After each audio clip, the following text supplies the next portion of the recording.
Who's up with the elder on a late night tip? Shalom, shalom, shalom. All praise to the Most High and Mashiach Yahweh Shai. All praise to the Most High and Mashiach Yahweh Shai. Who's up? Salakia. Who's up with the elder on a late night tip? All praises. And now for the late show edition. Oh man, shalom, shalom, shalom, family. All praise to the Most High and Mashiach Yahweh Shai. Hope everyone is blessed tonight. Salakia. I'm a few minutes late, maybe about 20, 25 minutes late. Salakia. I scheduled the lesson for 1 a.m., but I was multitasking. And there was a lot of lessons on tonight. All praises. Shout out to H.O.I. and all the other congregations that are celebrating the new true brew year tonight. All praises to the Most High and Mashiach Yahweh Shai for that. So Salaki, I'm a little bit late. There were a lot of lives on tonight. Shout out to H.O.I. Detroit. Shout out to H.O.I. Philly. Brothers did an excellent job with the lives, bringing the new year, new moon scriptures in, and also still some edification on the war, update on the wars. Of course, I learned something. I try to learn something new every day. I learned some new things, some stuff I didn't see in the news about the war. So all praises. So it's an exciting time. And if it be the Most High will, the Iranian war, conflict, whatever you want to call it, can or will Most High, if the Most High say the same, increase into World War III so we can get out of here. But, brothers and sisters, if it doesn't, we still got to stay locked in and endure. And that's what tonight's little brief lesson is going to be about, along with a Shah Kadash Shirak and a Shah Kadash Shana. Happy new moon, first month, and happy new true brew year. Kwam Yashala. Shalom. So we're going to get right into it. Again, shalom, brothers and sisters. Those that are up on a late night with the elder, all praises. Shalom. Hit the like button. Hit the like button. Let the likes match the chat. All right. Let the likes match the people that are in the viewership or the chat. So tonight, according to the true Hebrew time frame and understanding and calendar that the Most High gave us, tonight, 2 days before the vernal or the spring equinox, when everything replenishes itself and life is anew, is the true brew year. All right. Shalom. Kwam Yashala. H.O.I. Philly up with the elder. Shalom. All right. So, like I was bringing out earlier, man, there's a lot going on in the earth. A lot of secrets of the Holy Bible. Shalom. Secrets of the Holy Bible said hi. Shalom. Shalom. Hello. Peace and blessings. Happy new moon. Happy new year. According to our true Hebrew calendar. So, like I was bringing out, my brother Kasaj is on the live.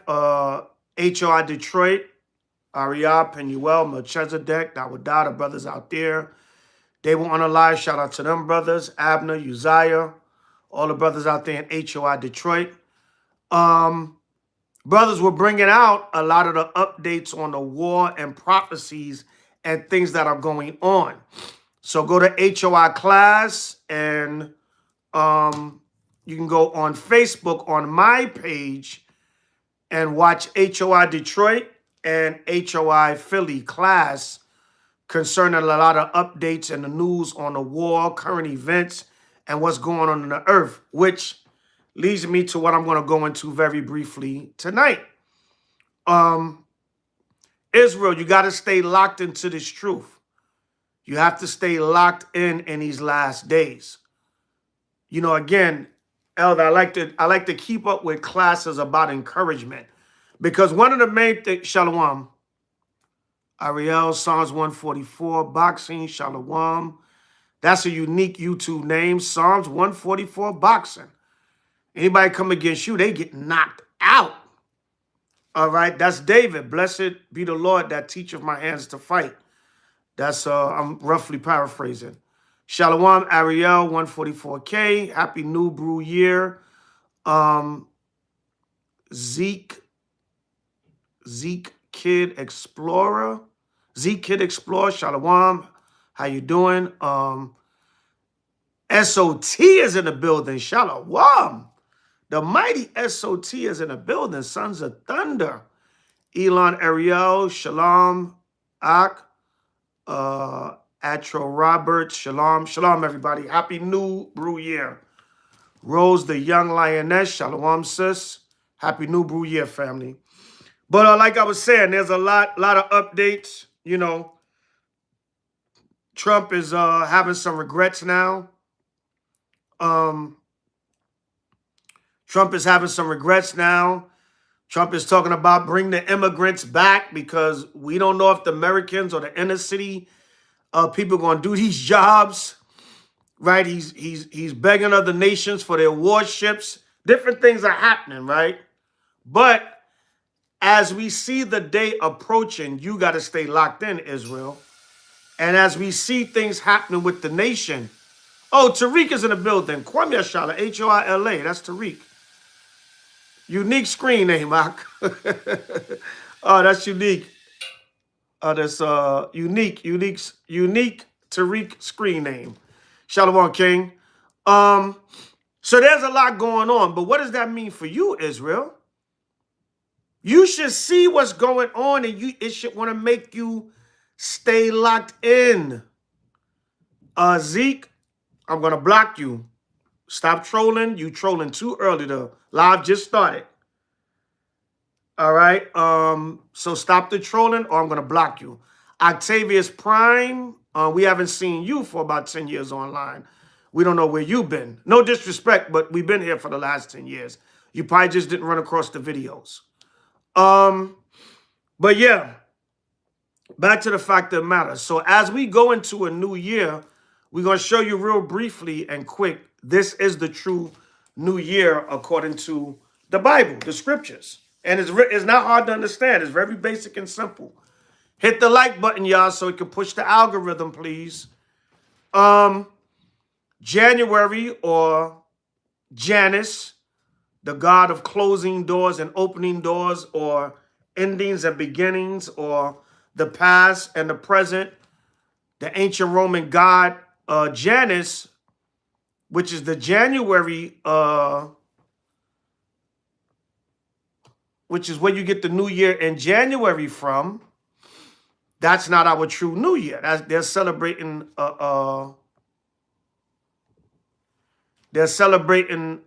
ancient Roman god during that time of the year. All right, so we're going to show you when is the true new year according to the Bible. All right, we're going to show you that.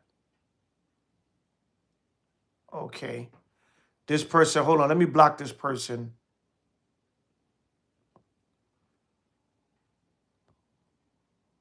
Okay.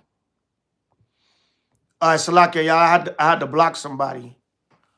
I had to block somebody real quick. I was removing his comments, but I wasn't blocking them. So I blocked him because he's spamming.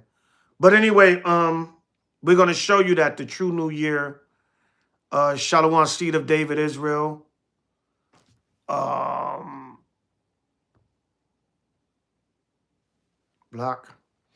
And the trolls are coming in early. There's always something, man. There's always something. If it's not technical difficulties, it's somebody trying to call because I didn't put the iPhone on Do Not Disturb. It's trolls coming in early. But let me try to stay focused, man. But anyway, let's just get right into it. So we're going to show you when is the true new brew year according to the scriptures. So let's go to Exodus chapter 12. Let's just get right into it. This trolling is too much, too early. All right. This is Exodus chapter 12. Right. No, we don't need the trolls. Not this early. But let's go to Exodus chapter 12 and verse 2. We're just going to read 1 and 2. Now, the Passover is coming up, y'all. All right, keep in mind. All right, keep in mind that the Passover is coming up, right? It's 2 weeks, exactly 2 weeks from tonight on April Fool's Day. All right? Psych, now on April 1st. Right? The Passover is 2 weeks from tonight, no folly, on so-called April 1st.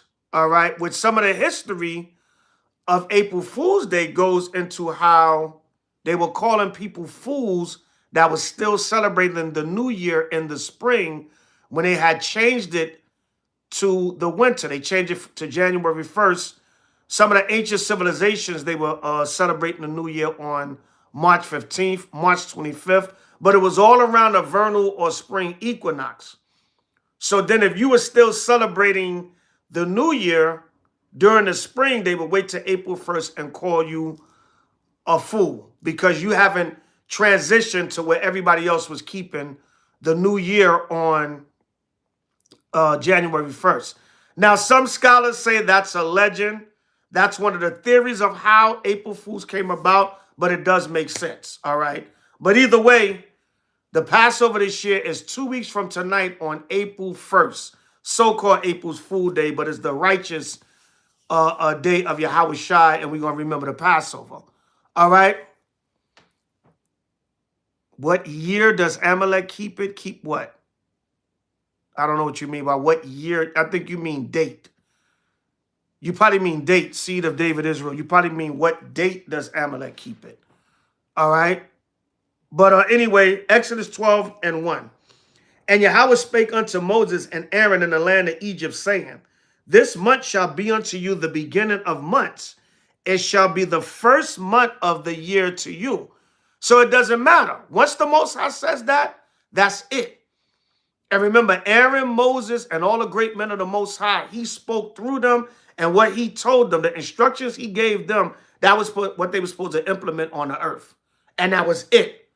The Lord, like Yahushua told Peter, thou art Peter, and I'm going to establish my church with you, and the gates of hell shall not prevent against it.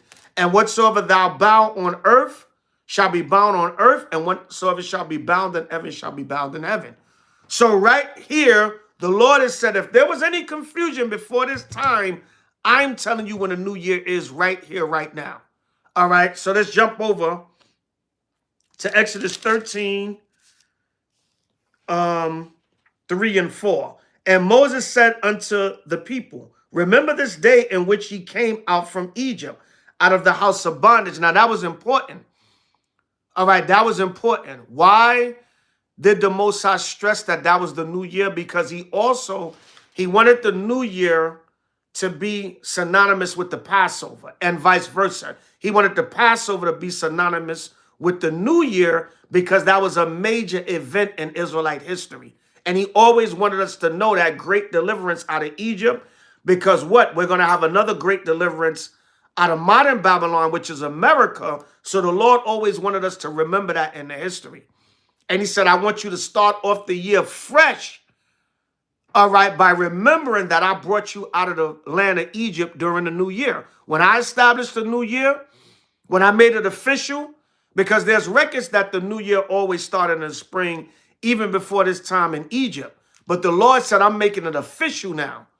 I'm making the new year official now. And I want y'all to remember, and I want it to be synonymous with the Passover. That was a great time of deliverance for Israel, and the Lord said it coincides with the new year. So this is a great time of celebration for Israel. Even in our captivity, this is a great time of celebration. These next 2 weeks till month, really going into the second month of the year, because you got the makeup Passover.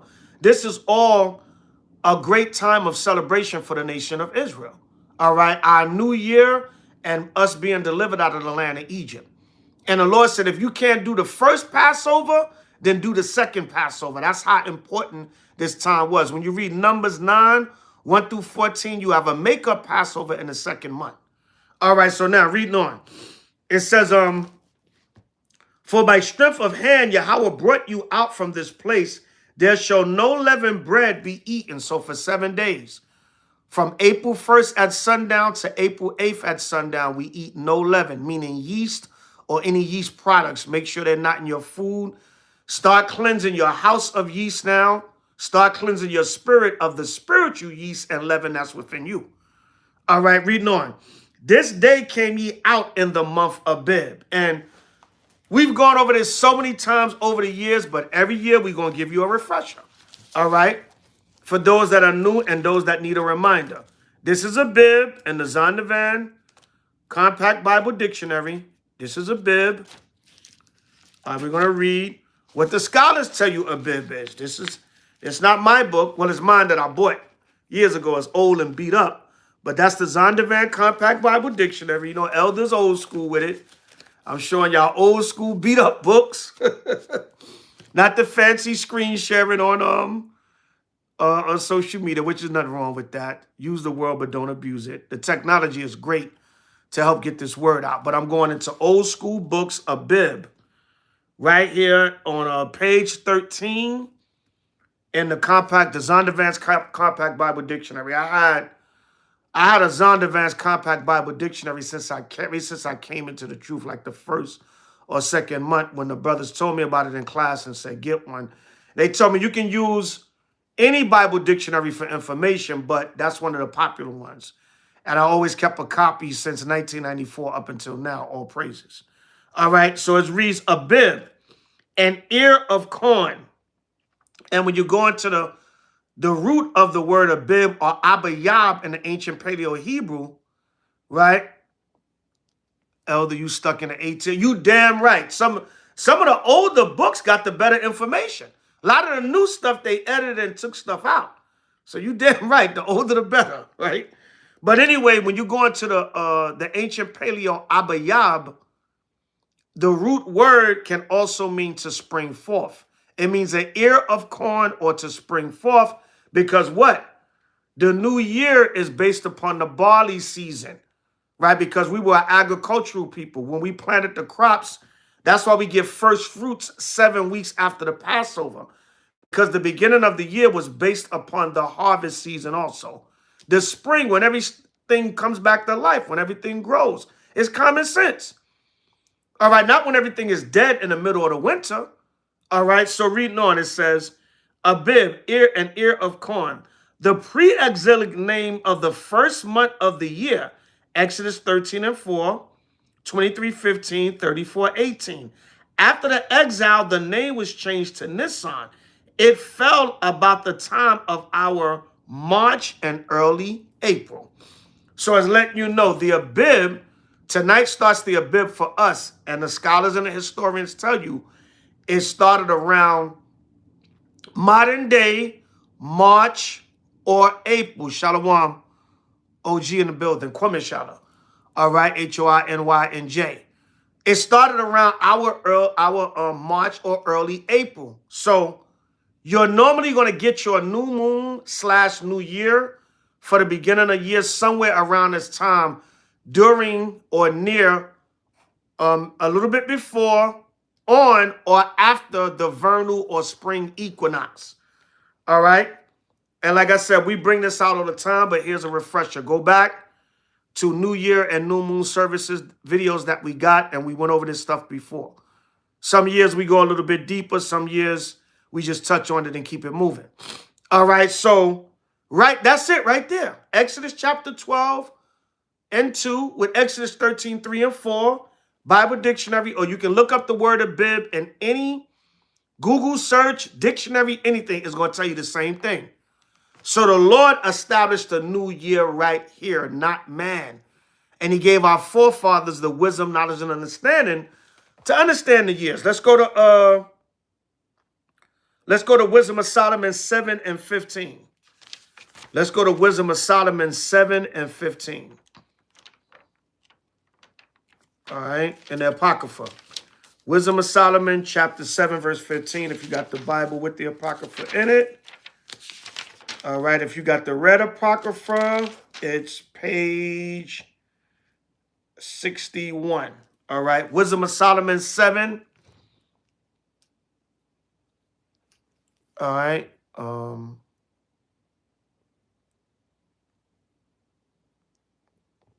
The trolls don't stop. The trolls don't stop. It ain't too early for them. Wisdom of Solomon 7 and 15. The Most High have granted me to speak as I would, and to conceive as it is meet, for the things that are given me, because it is he that leadeth unto wisdom and directeth the wise. Because remember, Solomon did what? He prayed to the Most High for understanding heart. All right, so he said, look, I'm going to give credit where credit is due. The Most High is the one that gives me wisdom and gave me wisdom. Verse 16, for in his hand are both we and our words, all wisdom also and knowledge of workmanship. For he hath given me certain knowledge of the things that are, namely to know how the world was made and the operation of the elements. You know why Solomon was such a wise man? Because Solomon, not only was Solomon smart, but he had wisdom and knowledge and understanding in all types of topics. Remember, Sirach tells us, be not ignorant in a great matter or small. So basically, Solomon is saying, I knew a little bit of everything. And why did he do that? Because when you read 1 Kings, Solomon prayed to the Most High for wisdom. He said, give me an understanding heart to judge thy people.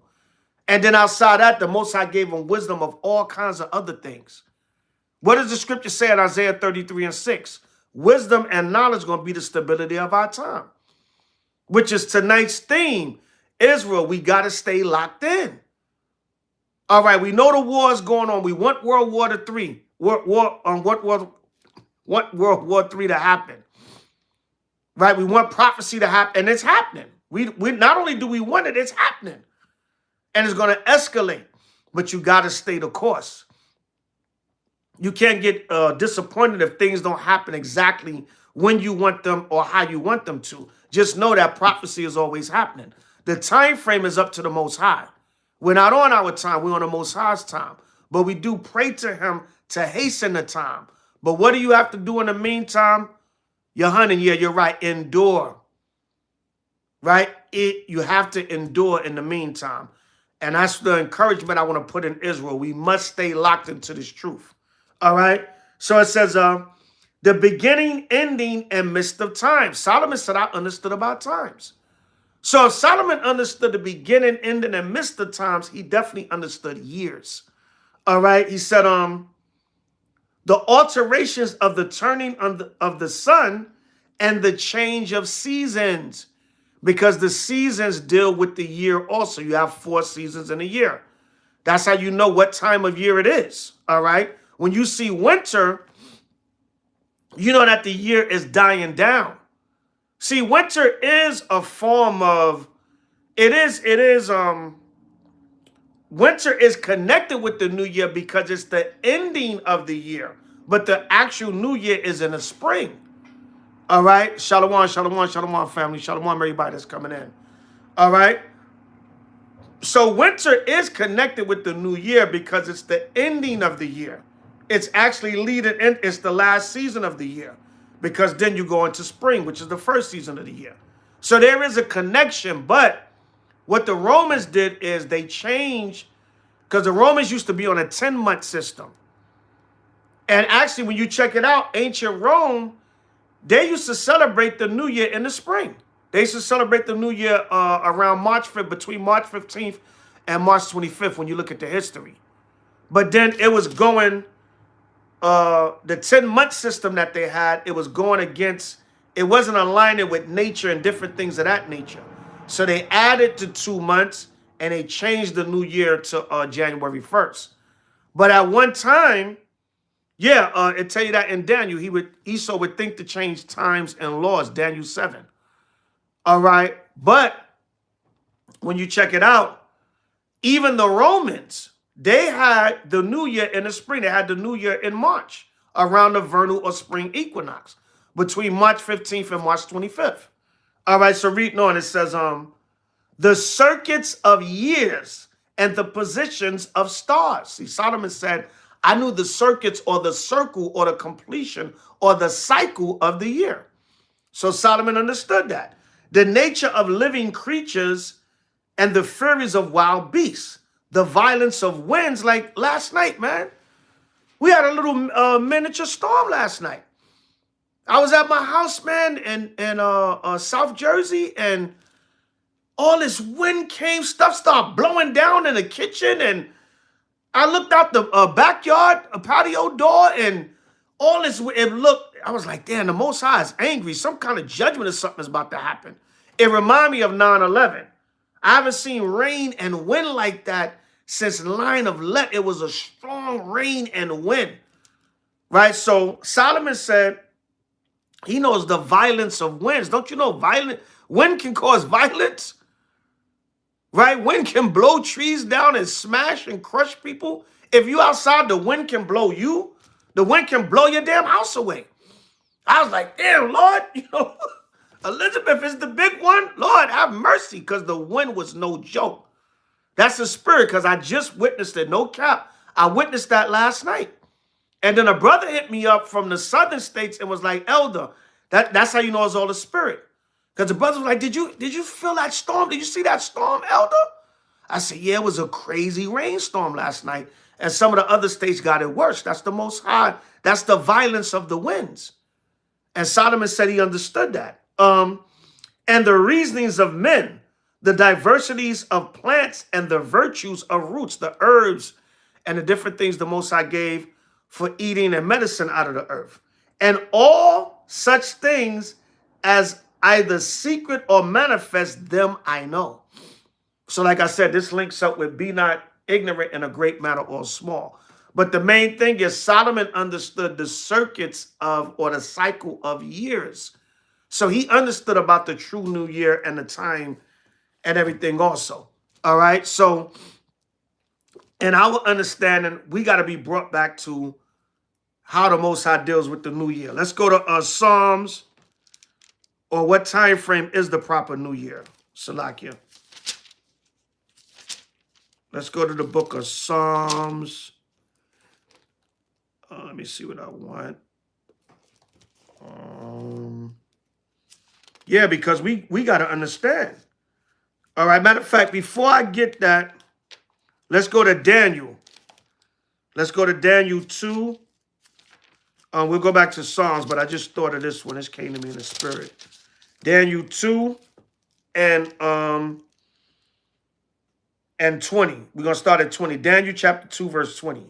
Daniel answered and said, blessed be the name of Yahweh forever and ever. For wisdom and might are his, and he changeth the times and the seasons. He removeth kings and setteth up kings. See that? The Lord said he changed the times and the seasons. He removed kings and set up kings, and giveth wisdom unto the wise and knowledge to them that know understanding. And a lot of people got a lot to say about Trump, right? Oh, I don't like him. He causing war and this and that. Listen, Trump is set up by the Most High. A lot of y'all probably don't understand that. A lot of the world, yeah. Trump is in power for a reason, Yohanan. Right, the Most High the Lord said he removed kings and said, oh, Trump is a modern day king. President is like another term for a modern day king. And look what he just said. I'm going to take Cuba. Conspiracy theorists are saying that Trump is the one that turned off the power grid in Cuba. They got no damn power over there in the whole island. And Trump said, I could do what I want with Cuba. I can take Cuba. See that? So we're in that time. The Lord changed the times and the seasons. My point being, the Lord says when the true new year is. He set up kings. He removed kings. Whether a king is wicked as hell or righteous as hell, the Lord allowed that king to be in power to do his will. All right. It says, he revealeth the deep and secret things. He knoweth what is in the darkness, and the light dwelleth with him. And what happened when we came into this truth? What happened? The Most High start revealing the secret. Said, wait a minute, the new year. Hold on, what's the month of Bib? Then we go look it up. The Most High said, the heart of the righteous studieth to answer. I'm gonna go look up the word of Bib. Oh, the word of Bib. What? Oh, wait a minute, that coincides. It does make sense that the new year's in the spring. Oh, that makes perfect sense. So the Most High is the one that set up and removed kings. He changes the times and the seasons. Right, let's go to Daniel 7. Let's go to Daniel 7 and 25. All right. We know Daniel goes into the different kingdoms and empires, and he's speaking about Rome. All right, he's speaking about Rome and eventually America, because America is the daughter of Rome. All right, Daniel 7 and 25. And he shall speak great words against the Most High, that he is the so-called white man, like the ancient Roman Empire and the modern-day Roman Empire, America. And he shall wear out the saints of the Most High. And that's happening now. Our people are worn out. Israel is worn out. You know how this prophecy is real. They got a term for it now. It's called black fatigue. And then the Hispanics, they try to call it, they call theirs brown fatigue.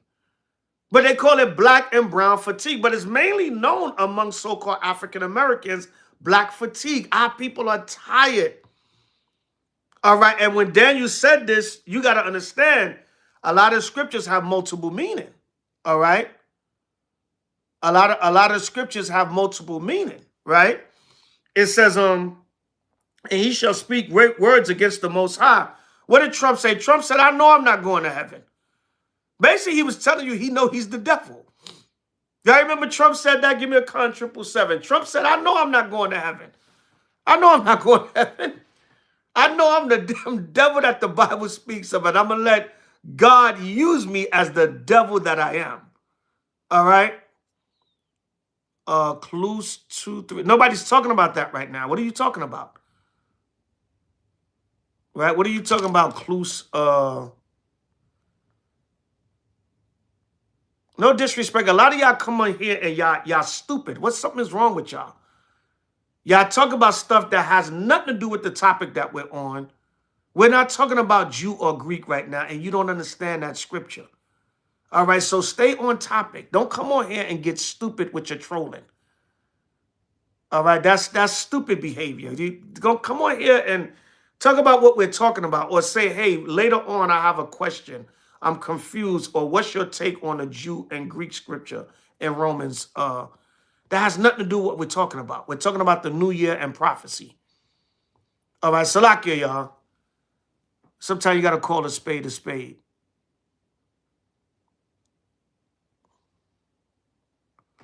Oh, okay, Khan. So reading on, he would speak great words against the Most High. Right? And that's not even against the Most High. That's going along with the Most High's program. But Trump probably know he probably know he done spoke so much evil and blasphemy against the Most High and spoke great words against the Most High that he know he's not going to the kingdom as a chosen child of God. He's going as the devil and a slave and going to be in our cotton field. Right? But he said, I know I'm not going to heaven. Right? Even though Trump was selling the Bible. He was hustling his Bibles. All right? Trump had a little Bible circulating for, I think, like $65. Right? But anyway, the so-called white man know in their spirit, they know they evil and they know they've spoken against the Most High. So Trump just said, look, I'm not going to heaven. All right, reading on, it says, and Shalakia, and shall wear out the saints of the Most High, black fatigue. And you don't really hear Africans saying that. You don't really hear any other dark. You might hear so-called Caribbeans and Haitians that are here that are maybe Americanized and they can be perceived as black American. You might hear them saying that, but who is that on? That's mainly on the Negro in America. He will wear out the saints of the Most High. That's not to say the so-called West Indians, Haitians, whatever, the rest of the tribes. Our whole nation is fatigued. But they got a saying for it, black fatigue. And that black fatigue, when you check it out, that's not only them wearing us out with religion, destroying us. Our people are just bugged out of their mind. Philosophy, doctrine, with the curse of us killing and destroying each other. We are tired of being oppressed. Remember Ecclesiastes 7 and 7, we don't have to get it. Surely oppression maketh a wise man mad, and a gift destroyeth the heart. Black fatigue is what you seeing on Instagram now with Negroes punching a damn white man out for calling them a nigger. I think the other day, I think some brothers got into it with some Edomites at a St. Patrick's Day celebration. The brothers beat the brakes off them Edomites. I believe, because I seen some of the Edomites in green. I could be wrong. But it looked like I saw a video on Instagram, these brothers and the Edomites got drunk and was starting with the brothers. Y'all see all these videos circulating now? That's black fatigue also. Surely oppression maketh a wise man mad. I'm tired of your ass oppressing me. I'm tired of being the victim. I'm tired of you stealing every damn thing from me, even my damn food. You stealing how I cook from me. Y'all see the tenderism, right? Right? that goes into a little coonism, but you know, tenderism, coonism. But shout out to Brother Walter, man. Shout out to the elder brother. Shout out to Uncle Walter. But y'all see that damn Destination Empty House stole the brother's barbecue, but basically used the brother for his barbecue cooking skills, and the meat, you know, falling off the bone, and you know, the brother having that swag, you know, that he's like everybody's uncle, man. Tenderism, or Walter Johnson, I think his name is. He used the brother, made probably millions of dollars, because at the prime of that Destination Smokehouse, that place was crowded. Celebrities was coming there, hustlers, everybody, making that place hundreds of thousands, if not millions of dollars. And what happened? He used them. He tried to take the trademark, tried to say the brother was part owner of the business, which was a damn lie. But look, the so-called white man, our people are tired. So the people got together and said, you robbing this brother, man. This brother is he's really the seasoning of your restaurant. Literally, he's the seasoning. Not just the seasoning on the meat and making it tender. He is the seasoning. But you're going to steal the man's, you're going to use him for his labor, steal the man's word, and then probably wanted to continue to pay him crumbs at that restaurant and lie to the public about him having him being a part owner of the restaurant. But I'm just showing you the nature that on the most minute level, the so-called white man's the devil that the Bible speaks of. Damn, at least leave a Negro his food. That's my recipe. But showing you on all them different levels. They got this restaurant. What they claiming a restaurant is a rumor. I don't know. They said he's supposed to be traveling and getting a food truck. I don't know, but the brother was did wrong by that Edomite, man. You know, so it's our people are tired. Black fatigue is on that level. Yo, hold up, man. Y'all gonna stop playing us. Get this brother the money he deserved for his cooking skills, and you building up his damn restaurant.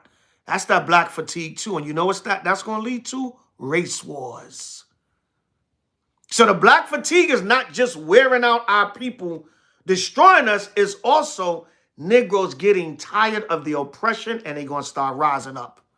All right, so reading on, it says, and they shall be given into his hand until a time and times and a dividing of time. Oh, Salakia. And he shall wear out the saints of the Most High and think to change times and laws. And they shall be given into his hand until a time and times and a dividing of time.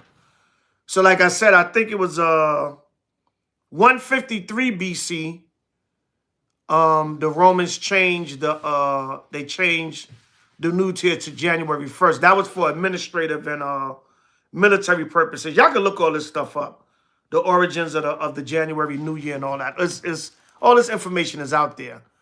And then Julius Caesar in 45 BC, under the Julian calendar, Julius Caesar officially made the New Year January 1st in the Roman Empire in 45 BC, because the Romans were officially, you know, a power at that time. That's why when Yahushua is born, who's in power? The Romans. All right, because they came in, they were coming in different periods, but they were officially coming in around 66 BC.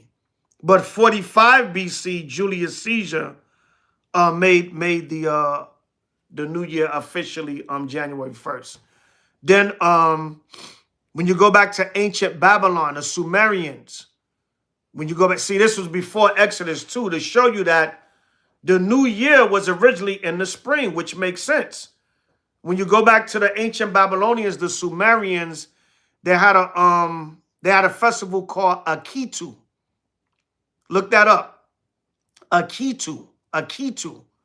It was a spring New Year festival of the ancient Babylonians, and they said it took place around mid-March. So that's how we know the Most High is giving us the wisdom back. Because even in ancient civilizations, a lot of them had the new year in the spring because they got that from Noah during the ark. When Noah came out the ark and he burned first fruits to the Most High, that was all around that time in the season. We can go on and on and on. Look at Akitu, A-K-I-T-U. I think that's how they spell it. It was an ancient Babylonian Sumerian spring festival of celebrating the new year, and it took place around mid to late March. All right, so even the ancient Babylonians. Because what? The sons of Ham was taught by Noah. So they knew and understood all the way back from the time of the flood. When Noah came out the ark and all that. When you read about all that, that was all around the so-called spring season. Josephus tells you about that also. Because when Noah came out the ark, the crops were starting to grow, which is 7 weeks after the Passover, which is late spring going into early summer. But 7 weeks before that, you planted your crops during the Passover season. I know I might be accelerating a little here, but that's a little bit history too, how we know, they're giving us the wrong new year. Let's go to Genesis 1. All right, but go look this stuff up. The information is there. The scholars tell you they changed the new year. They mainly did it. Initially, the Romans did it it was more convenient for administrative and military reasons. But Julius, they wanted to exalt the worship of Janus also. So that was officially why they changed it, because they wanted it to be associated with their pagan gods. All right, Genesis 1:14.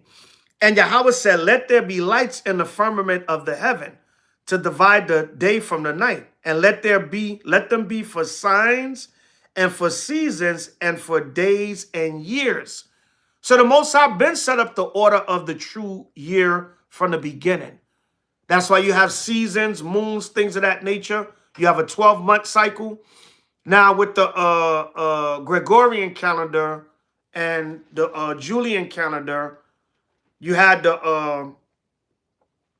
days and leap year and all that added on, but the Most High still gave us the wisdom to determine the right season. Like Leviticus, the 23rd chapter, it tells you the proper season that the feast days got to be kept in. So that's why we haven't Passover around March, April, right? And the second Passover is usually like maybe Mayish. All right, we're having first fruits late May, early June, maybe the latest mid-June. You're having tabernacles in September, October-ish. You're having Hanukkah late November to late December. They're in their proper seasons. So we know we're still rehearsing the righteous acts and keeping the feast days in the proper seasons according to how the Most High gave it to us. All right? And let them be for lights in the firmament of the heaven to give light upon the earth. And it was so. And Yahweh made two great lights, the greater light to rule the day, which is the sun, and the lesser light to rule the night. He made the stars also. And Yahweh set them in the firmament of the heaven to give light upon the earth and to rule over the day and over the night and to divide the light from the darkness. And Yahweh saw that it was good. By Hashem HaMashiach Yahushua. All right, so that's it. Any questions on the new year, Israel? we can get more into it in other lessons, but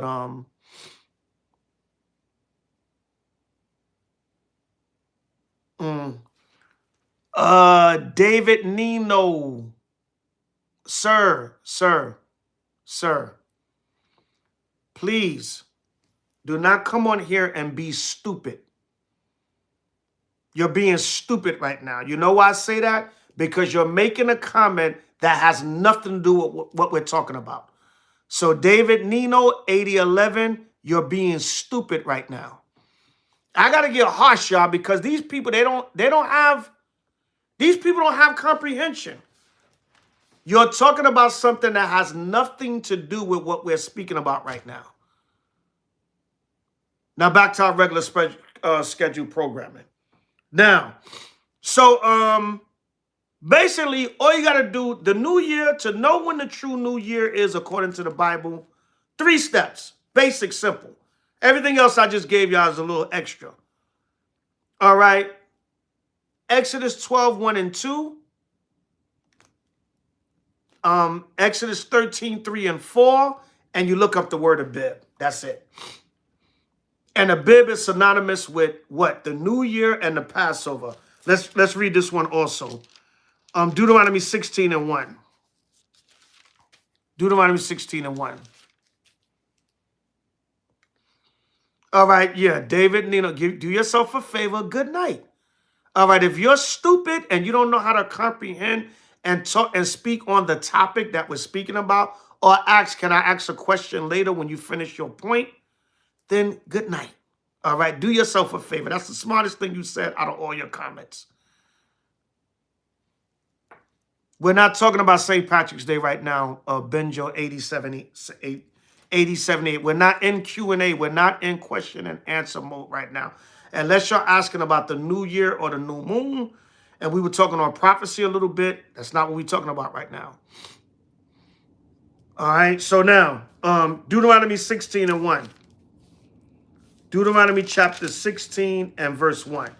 It says, observe the month of Abib. When is the month of Abib? We looked it up. All right, it came around March, early April, around the spring or vernal equinox. And keep the Passover unto Yahweh thy power.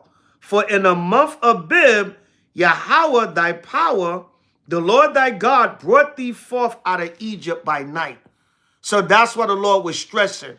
Keep the Passover in the month of Abib, because that's when I brought you out of Egypt. I want you to always remember that. And I want you to have a bang celebration every year at the beginning of the year to celebrate a new year, a transition of time, and also to bring in the Passover. And to remember the Passover, observe the Passover, because that was a great time of deliverance for the children of Israel. And it was at the beginning or the true head of the year. All right. So Salakia, y'all, back to our regular scheduled program. And sometimes you got to put these people in their place and show them how ridiculous they look. I don't know, some of the people, the mind doesn't comprehend. The mind doesn't comprehend. That's like you up here doing, somebody's teaching, they're doing a video teaching us how to sew. And you say, well, you know, you put the needle, if you're doing pants at the seam part, you put the needle under because da-da-da-da-da. And somebody say, hey, how much sugar do I put in sweet potato pie? Dummy, we're not talking about that. No folly. Y'all see what I'm saying? Give me a con 777. And I don't even mind answering the question if it's done. Even if you're a scoffer, if you're a Christian scoffer, you can ask the question later or you can mention it. Hey, I see. Listen, first of all, listen. Listen for 2 minutes and be like, okay, he's talking about something different. This guy's an Israelite. I don't agree with their theology. Hey, sir, when you finish, can I ask a question? Or later on, would you take questions? I would like to challenge the doctrine of the Israelites. That's all. How hard is that? But anyway, I digress. Let's go to First Ezra's in the Apocrypha. Oh, let me get that scripture in Psalm that I was quoting earlier. I don't think it was Psalm 60. I think it was Psalm 64. This is another one to add to your list concerning the No, Psalm 65 and verses 9 to 13. We don't have to get it, but it tells you about how the Lord crowns the year with his goodness, meaning the crops, meaning what's another sign that we know is the beginning of the year because everything starts to grow. It comes out of hibernation, the trees and the grass and the vegetation and everything starts to grow. Y'all can read that on your own. Psalm 65, 9 through 13. The Lord said that's how he crowns the year. What is the crown of the year? Like the crown I got on my head, the head of the year. He starts off the year, or the head of the year is with him bringing forth the crops and the vegetation and the animals coming out of hibernation. Y'all can read that on your own. Psalm 65, 9 through 13. Right?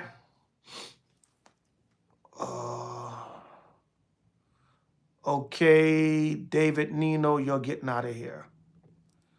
Since you're stupid, you're going to get blocked. All right, now. So y'all can read that on your own. Couple more on the new year. And we're going to segue into, we're going to get into, Israel. We got to stay locked into this truth.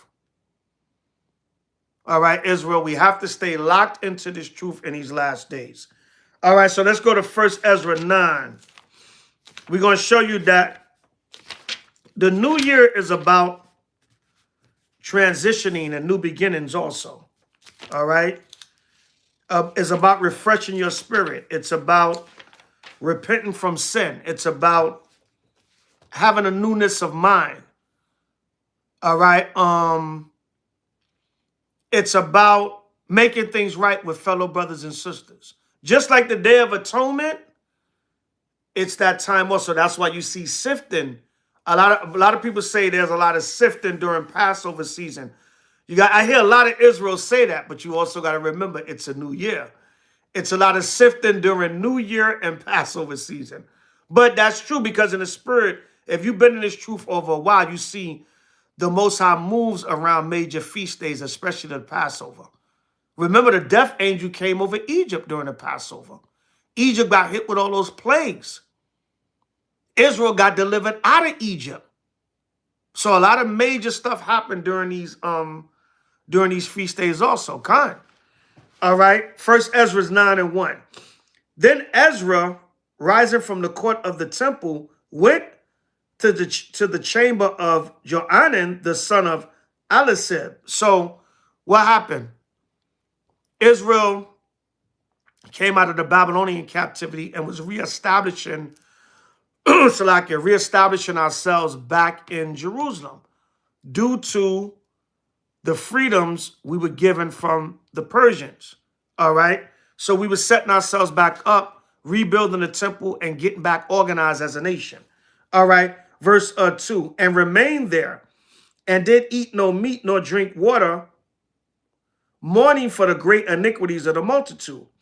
And there was a proclamation in all Jewry and Jerusalem to all them that were of the captivity, that they should be gathered together at Jerusalem, and that whosoever met not there within 2 or 3 days, according to the elders that bear rule appointed, their cattle should be seized to the use of the temple, and himself cast out from them that were of the captivity. See that?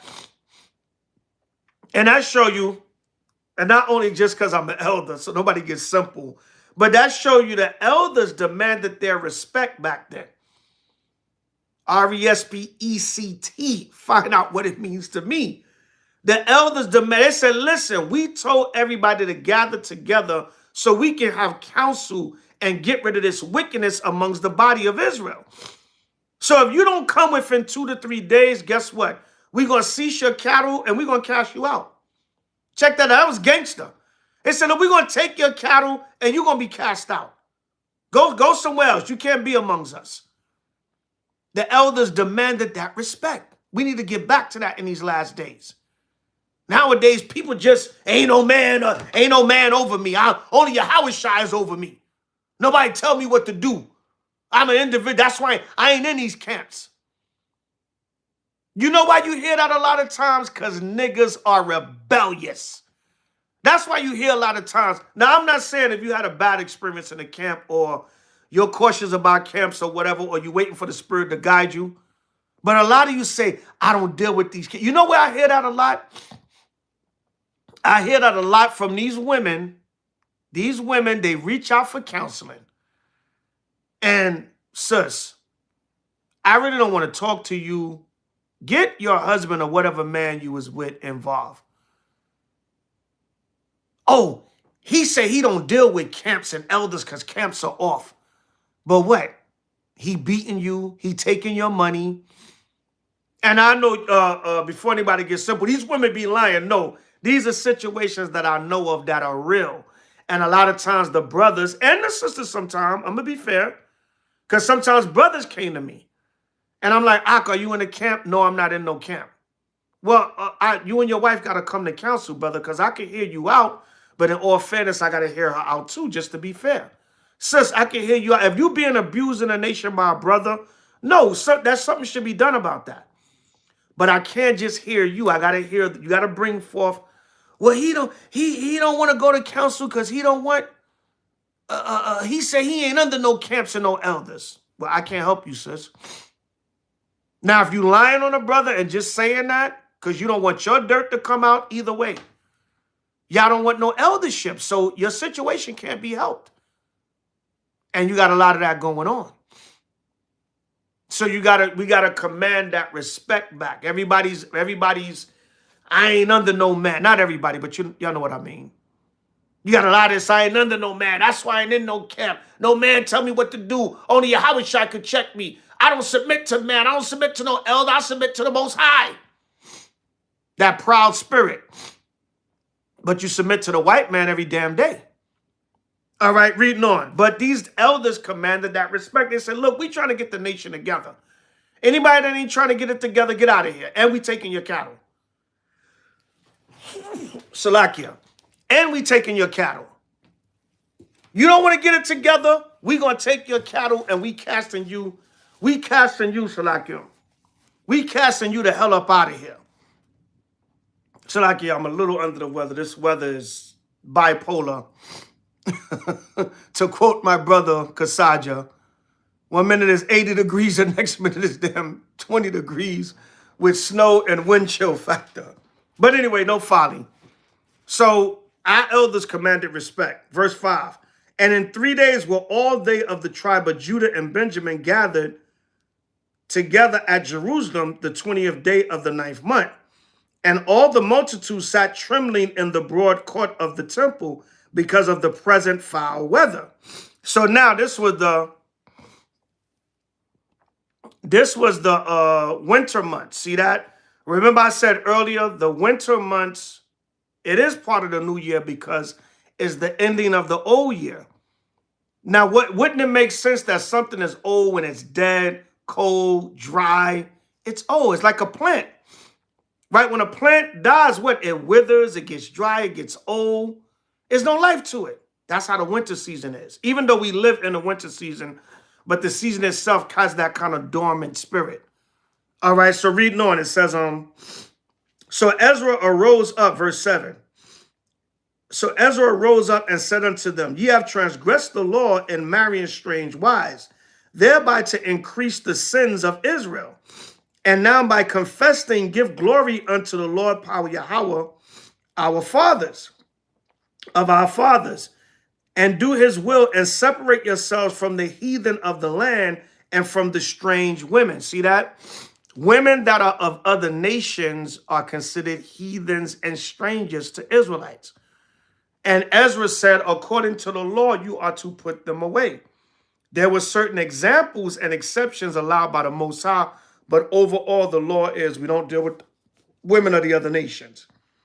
And do his will and separate yourselves from the heathen of the land and from the strange wives.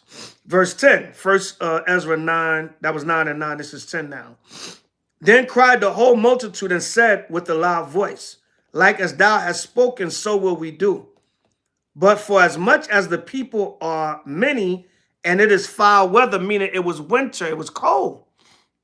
That's what it means when it said it was foul weather. It was cold out there. The weather was, it might have been snowing, windy. so that we cannot stand without. And this is not a work of a day or two, seeing our sin in these things is spread far, meaning there was a lot of interracial marriage going on, and they were having children with these heathen women in the Babylonian captivity. All right. But he said, man, it's cold. It's weather jacked up out here.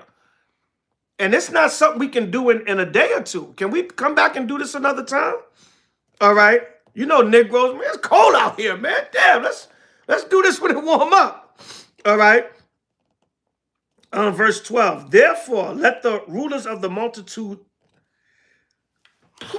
Salakia, therefore, let the rulers of the multitude stay, and let all them of our habitations that have strange wives come to the time appointed. That's why Solomon tells us in Proverbs 7 about the strange woman, and don't get seduced by her, and her ways are the ways of death and hell. Now that's also going into doctrine. That's metaphoric. It can be literal and spiritual. That's the two-foldness of the scripture. Solomon is talking about going into other doctrines, but also a strange woman or a woman of another nation, she could lead you into false doctrine. All right, so it tells you that in Proverbs 7, Salakia.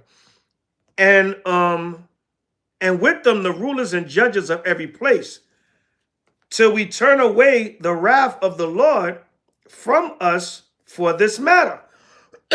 Because they said, look, the Lord is jacking us up because we brought these heathens amongst us. All right. Then Jonathan, the son of Azazel, and Ezekias, the son of Theochamus, accordingly took this matter upon them. And Mosalan and Levi's and Sabbatheus helped them. And they that were of the captivity did according to all these things. And Ezra the priest chose unto him the principal men of their families, all by name. And in the first day of the 10th month, they sat together to examine the matter.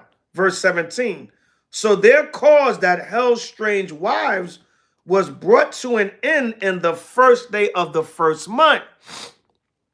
So now, Ezra in the 10th month, Ezra got together and said, look, we're going to vigorously examine this issue. So within 2 months, by the time the 12th month is over and we go to the first month, this matter is going to be cleared up this year. So it's showing you how the cold and foul weather, the 9th and the 10th months, is leading into the end of the year. But what happened during the beginning of the year, now, not only was it calculated with the closing of out the year with the cold months, but what happened, it was a transition. It was a purging of the nation. So we got to be in that mind frame also. As we go into this new year tonight, it's a time for purging things out of the nation also. We don't always have to just wait for the Day of Atonement. We can get rid of unrighteousness and things. Is another sifting season. It's another major sifting season because it's the beginning of the year. So they said, look, as the year is closing out, we're going to deal with this matter. So in verse 17, notice verse 16 was the 10th month, first day of the month, then 2 more months because we had 12 months. By the first day of the first month for the beginning of the year, it said, look, the issues of the heathen wives has been dealt with. Everybody give me a con 777. So my point being, we should be locked in, and as each year goes by, we should be fighting to get stronger with the Most High and Yahweh and putting away any sin, any corruption, any foolishness, anybody that's not productive to the body. These brothers and sisters, why y'all putting May 7-7? Y'all must be using some kind of voice control or something. Because a lot of y'all putting May 7-7 instead of con 777. Maybe y'all doing AI or voice control or whatever. I don't know. But anyway, so like I said, I'm gonna just segue into the next part of the lesson. We must stay locked in this truth, Israel. So as we change in time, we see the war, the prophecies, we see things escalating. Trump losing his mind. Bring back the immigrants because we don't know. We made a mistake. Right? The man is all over the place. Satan, Janus, right, man, looking both ways. He don't know if, what's that saying, that old school Judas saying? He don't know if he coming or going. Janus, that's that Janus spirit, right? Look both ways when you cross the street, right? So as we see this time, and also another thing I want to speak on, yeah, that two-faced spirit, that's the white man for you, right? He'll pat you on the back and stab you in the stomach, that two-faced spirit. Smile in your face and lie to you with a straight damn face, like Bill Clinton. I did not have inappropriate sexual relations with that woman. I did have inappropriate sexual relations with that woman. He's a damn liar. Hillary Clinton, right? What are you asking me for? You got to ask Bill. I don't know, right? Hillary, your ass is the main demon. Y'all go on YouTube and watch the Clinton Chronicles and watch, I think it's 6 parts, the Clinton Chronicles, and they got receipts. You see how filthy and evil and wicked Bill and Hillary Clinton are, especially when he was governor of Arkansas. The Clinton Chronicles, it should still be on YouTube unless they scraped it. It's about 6 parts, I think. That's conspiracy. No, they come with receipts. You check it out and you be the judge. All right, but if I be a bet man, it's true. They got receipts. I read about different stuff that the Clintons have done. I've researched them. They're the damn son and daughter of Satan. And they might be brother and sister. Nah, no folly. Like, remember the movie, The People Under the Stairs? At the end of the movie, not to give it away for people that didn't see it, but at the end of the movie, they thought the man and woman was husband and wife. They was brother and sister. They were incestuous, like the satanic demons that Esau is. But anyway, I don't want to get off into a tangent. So as we see these prophecies and different things happening, and also I hear a lot about the Israelite community has failed, and I'm leaving the Israelite community because I don't like it no more. This community, see, one problem with that is a lot of y'all looking at Israel as a community. We are a nation. And there's a difference in between the concepts of those two words. While you can be a nation and have the aspects of a community, but we are a nation of people. So a lot of y'all are looking at Israel through this lens. I keep hearing this. Right? I keep hearing this Israelite community. And you know what? A lot of y'all are looking at that. You're looking at that from social media and certain interactions you've had. But listen, the Israelite nation, not community, I don't want to, it's not a play on words, no pun intended. Play on words. Inside joke. Inside, outside joke. Y'all know I had the whole controversy with the Gentile salvation, with the word salvation and Gentile. Saved and Gentile, whatever. Play on words. But anyway, what I'm seeing is, and this is just me, you know, this is not an attack on anybody. This is not a slight. This is not nothing against nobody. But I'm seeing this reoccurring pattern of the Israelite community. And when you really, I thought about that. I was like, what is an Israelite community? We are the nation of Israel. Like I said, not to have a play on words, but we are the nation of Israel. And a lot of y'all, when y'all say Israelite community, y'all basing it on social media. There are thousands, hundreds of thousands, millions of Israelites that's in this truth that you don't see their lives every day. They're keeping the commandments. They're loving the Most High Yahweh. They're quiet. They're minding their business, and they're doing the best that they can to be in this truth. So that don't represent the whole, a couple of damn nutcases on social media or what you see, even you might see a large portion on social media, but that doesn't determine the state of the nation. Huh? Oh, you think Gorilla Hebrew want to? He might want to, right? Yeah, Gorilla said he left the nation because he left the Israelite community because I don't think he liked the way people responded to that situation he went through. But you have to expect that when it's something of that nature. But you know, it is what it is. You know, may the Most High Yahweh be with the brother, and you know, he walk his path. But I seen shout out to my brother Ratazan, Believers of the Way. I saw he did a video, I think it was titled The Israelite Community Has Lost Its Way.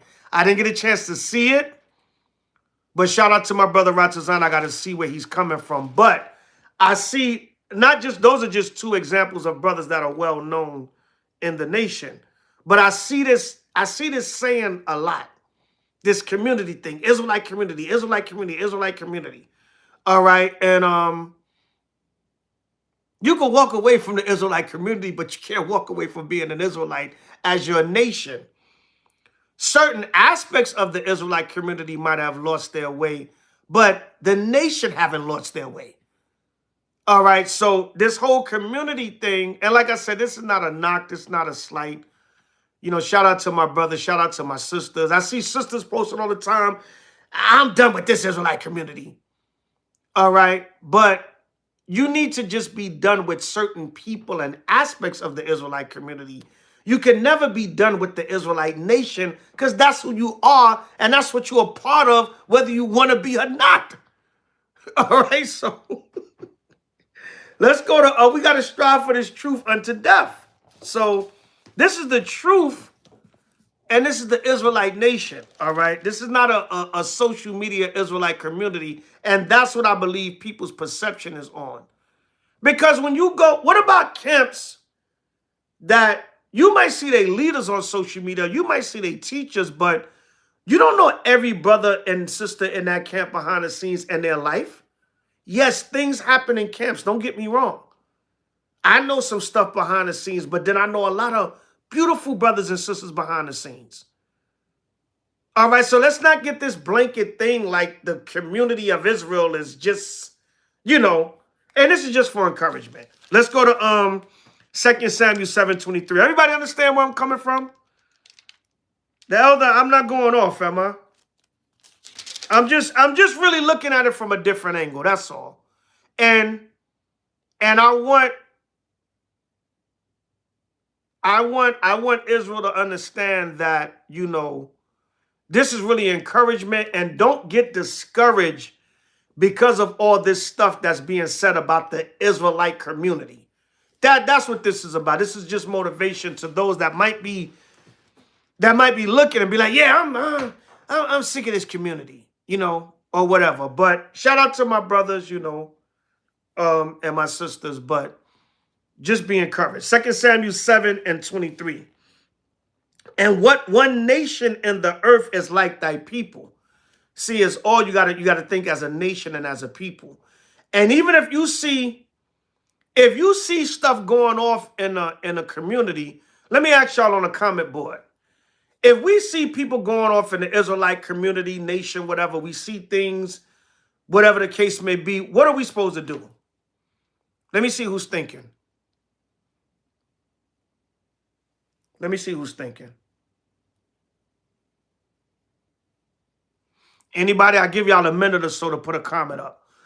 When you see wickedness, you see confusion, you see doctrine, you see all kinds of stuff going on in the nation, what are you supposed to do? Seed of David Israel, that's a good answer. Pray for them. Yeah, we're supposed to forgive and have long suffering.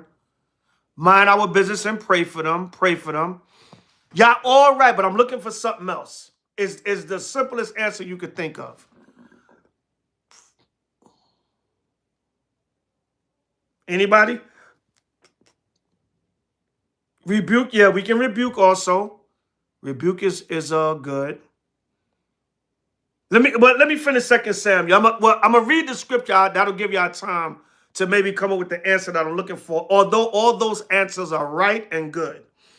2 Samuel 7:23. And what one nation in the earth is like thy people, even like Israel, whom Yahweh went to redeem for a people to himself, and to make him a name, and to do for you great things and terrible for thy land, before thy people, which thou redeemest to thee from Egypt and from the nations and their gods. For thou hast confirmed to thyself thy people Israel to be a people unto thee forever, and thou, Lord, art become their power. So regardless of what, nation, nation, nation. Like I said, it's not a play on words. We know community and nation can be synonymous. But to me, and this is just my most humble opinion and from what I look at when I look up the words, nation is thinking on a grander scale as a people.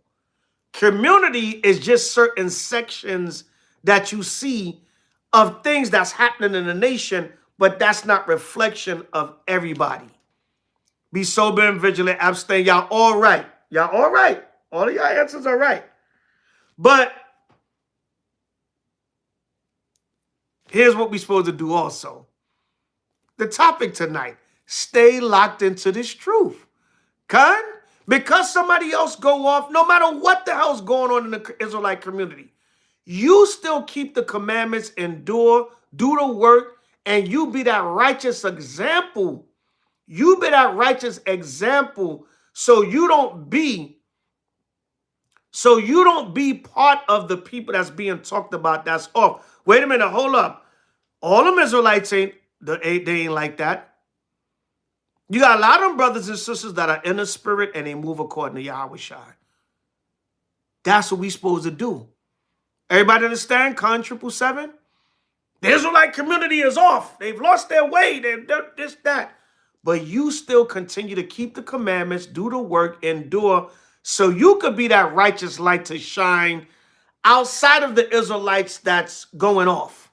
Everybody understand? Con 777? Now, let's get into that. Sirach 4:28.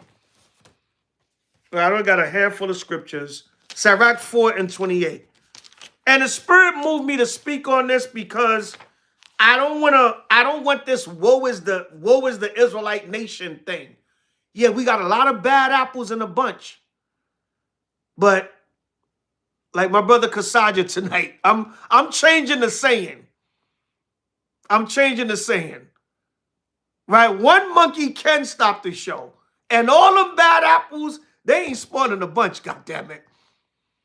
The righteous bunch remnant is going to keep the commandments, and the off wayward Israelite community, they going to repent and get themselves together or fall by the wayside. So I don't want to get this, the nation is just in dire straits now. No, we changing them sayings. That bad apple ain't spoiling a damn bunch over here. That bad apple going to get their ass up out of here, and we going to keep the rest of the good bunch. Right? Where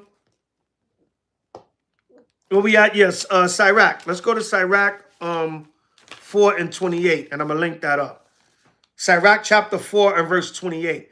It says, strive for the truth unto death, and Yahweh shall fight for thee. No matter what, continue to strive for this truth. The Israelites that's going off and so-called making a community look bad, that's on them. Let's continue to do righteousness and strive and stay locked into this truth and make the community, not just the community, the nation look good. Kind? All right, let's go. Let's link that up. Let's go to 1 Ezra 4. That's what we continue to do. You stay locked into this truth and keep doing the work. All right, like I said, this is nothing against brothers and sisters, or I just see these comments about the Israelite community this, the Israelite community that. One brother, I seen this one brother, this brother's way back in the world, talking about I'm so far removed. I'm so glad I'm far removed from that Israelite community stuff. I'm so far removed from that community. And the guy's back in the world. So stay encouraged, Israel. Stay locked into this truth and endure to the end. As we go into this new year, stay locked into this truth. Yes, Sirach chapter 2. That's perfect. That whole chapter. All right. 2 Ezra 4. No, my bad. 1 Ezra 4. And we're going to read We're going to read verse 13 and then jump down to 33. All right, first Ezra 4 and 13, and then 33 to 41. And this links with Sirach 4:28, all right? Let's stay locked into this truth. First Ezra 4:13. Then the third who has spoken of women and of the truth, this was Zerubbabel, who began to speak. So remember, the Persian king, right, he asked the 3 men for wise sayings. And they spoke about what's strongest in the earth. Is it wine, the king, or women? And Zerubbabel, at the end, he said, wine and the king are strong, but above them, women are the strongest. But above all 3 of them, the truth is the strongest. So my point being, no matter what's going on around us, and I'm not saying brothers and sisters might say the Israelite community is bad as a way to leave, but I don't want nobody to hear that and get discouraged and be like, oh yeah, this community. No, you stay and you do the right thing to show there's many brothers and sisters that have not went away from this truth. That's not making a community look bad. That's not them bad apples that's going to spoil a bunch. All right. So now, 1 Ezra 4 and 33. Then the king and the princes looked one upon another. So he began to speak of the truth. O ye men, are not women strong? Great is the earth, high is the heaven, swift is the sun in his course. Salakia. For he compasseth the heavens round about, and fetcheth the course again to his own place in one day. Talking about the cycle of the sun, Zerubbabel. He sounds similar to Solomon, what we was reading in Solomon, Wisdom of Solomon, the 7th chapter earlier. Verse 35. Is he not great that maketh these things? Therefore great is the truth and stronger than all things. So no matter what, the Israelite community this, the Israelite community that, you stay locked into this truth and none of that stuff matters. Whoever's going to hell off, remember the scriptures say, if any be ignorant, let him be ignorant. I see a lot of ignorance in the Israelite community, but that's not the whole community. And I know brothers and sisters may not mean that, but this is just encouragement so you don't start thinking like that. All right. Shalakia, verse 36. All the earth calleth upon the truth, and the heaven blesseth it. All works shake and tremble at it, and with it is no unrighteous thing. Wine is wicked, the king is wicked, women are wicked, all the children of men are wicked, and such are all their wicked works, and there is no truth in them. In their unrighteousness also they shall perish. As for the truth, it endureth, and is always strong. It liveth and conquereth forevermore. So whatever the hell is going on in the Israelite community, stay the course in this truth. Stay locked into this truth as we go into this new year. Everybody understand? Give me a con 777. And like I said, this is just encouragement. This is not even an attack to brothers and sisters that use that terminology. But I just don't want that message to get out there where brothers and sisters start really, yeah, this truth, man. Oh, man, this Israelite community stuff, man. I'm going back in the world. I'm going back to the Christian church. Stay encouraged. I don't give a damn if look at Noah. Everybody around Noah thought he was bugged out of his mind. No, the Lord said, build an ark, take you, your wife, and your sons and their wives and get the hell away from all these people because I'm about to drown all billion of them and save y'all. You know how much faith Noah had to? At least we go out to teach now when people come up. Back then, everybody was probably just ignoring Noah or scoffing him or arguing with him. Damn, Noah was like, damn, nobody want to hear this truth. So you got to have that impeccable faith. I don't give a damn if the whole Israelite community want to go to hell off. You don't go off. Kind? All right, reading on, it says, wine is wicked, the king, verse 37. Wine is wicked, the king is wicked. Women are wicked. All the children of men are wicked. And such are all their wicked works. And there is no truth in them. In their unrighteousness also they shall perish. As for the truth, it endureth. I read that. I'm going to read it again. As for the truth, it endureth and is always strong. It liveth and conquereth forevermore. With her there is no acceptance of persons or rewards. That's another thing. With the truth is no respect of persons or rewards. When it comes to the truth, it don't matter who the hell do whatever. You want to go off in the Israelite community? No. You know what I'm saying? So stay strong no matter what you see going wrong all around us, right?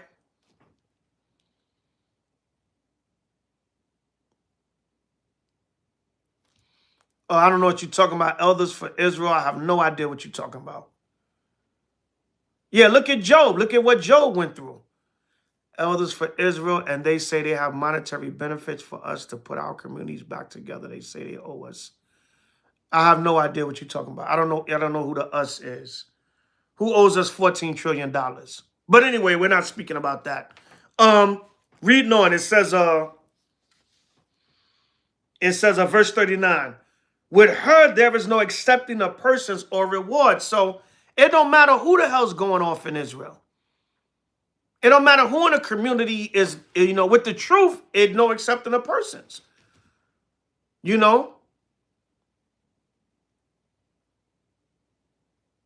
Elders for Israel, you asking a question off topic, brother. Is there a Bible scripture saying they owe us $14 trillion? That's not what we're talking about right now, brother. Israel want that money. 14 trillion? Who owes 14 trillion? What scripture is that?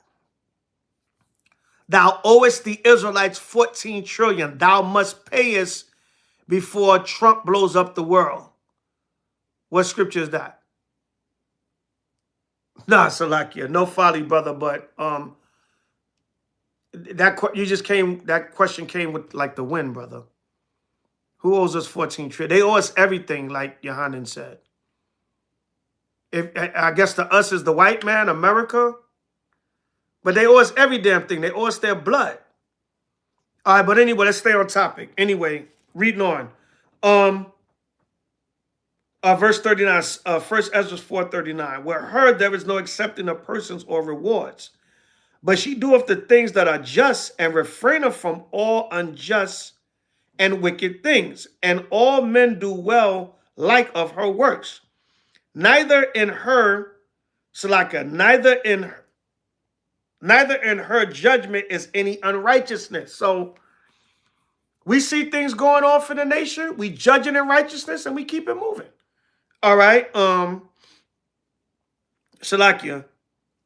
And she is the strength, kingdom, power, and majesty of all ages. Blessed be the power, Yahweh, of truth. So we got to stay locked into this truth. That's the main thing. With everything that's going on, what you see in the nation, there's a lot of disappointment. I see disappointing stuff with Israel every day. But a lot of it is social media, because I'm not around these people. I don't see every Israelite every day. A lot of y'all perception is from social media. You're not, certain experience from congregations, but you're not walking with every Israelite every day. So just keep that in mind, because I don't want y'all to get this mind frame like the Israelite community is so off and it start weakening your faith. No, the Israelite nation must endure. As much as the Israelite community is off, the Israelite nation must endure. All right? You're not trying to disturb my subject, but you're still talking about it, brother. What bill that owes us $14 trillion? I don't know. The so-called white man, even if I look the bill up, brother, the so-called white man owes us everything. He owes us his damn neck in chains. But maybe if I get time, brother, if I had a quarter for every time somebody want me to look at a video or look up something, I'd be a 14 trillionaire. But no disrespect. You have elders for Israel up there, so I don't know who you are. No disrespect. You're an elder or whatever, brother, you are. I don't want to come off disrespectful, but that's not on topic, brother. All right. But anyway, let's read on. Blessed be the power of truth. So stay locked into this truth, Israel. No matter what. You're going to see things go off in the nation. You know what I'm saying? Don't let that sway you. Verse 41. And with that he held this peace, and all the people then shouted and said, great is truth and mighty above all things. All right, see, great is the truth. Right, exactly. We're not a community, we're a nation. The word nation has a broader meaning, but like I said, I don't want to play word games. Right? Right? So yeah, that's First Ezra 4:33 to 41. Let me read that again. It says, and with that he held this peace, and all the people then shouted and said, great is the truth and mighty above all things. So just strive for the truth. All right, strive for the truth, and that's it. No matter how many Israelites you see, how much the community is going to hell off, you strive for the truth as a nation. Everybody give me a con 777. Go from there to Romans 16:17.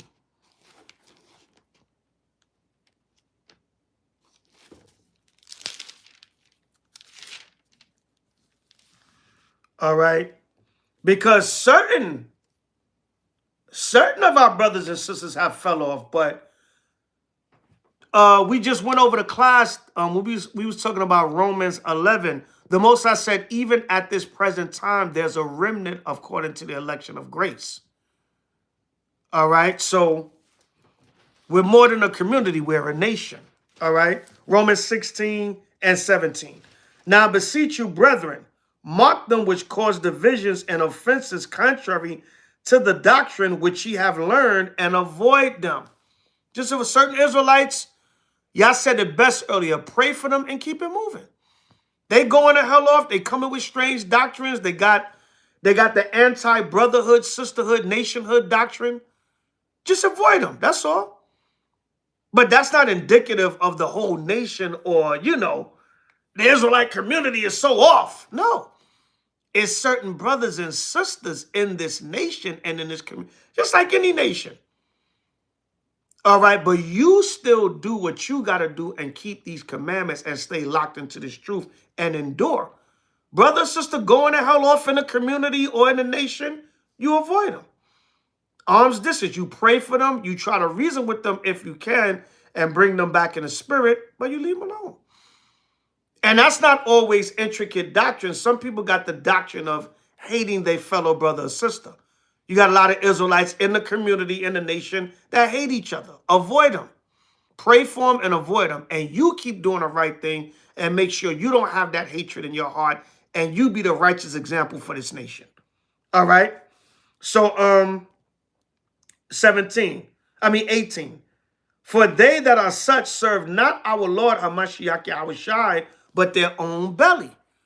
Certain brothers have been accused of teaching certain doctrines for money, to get money out of heathens.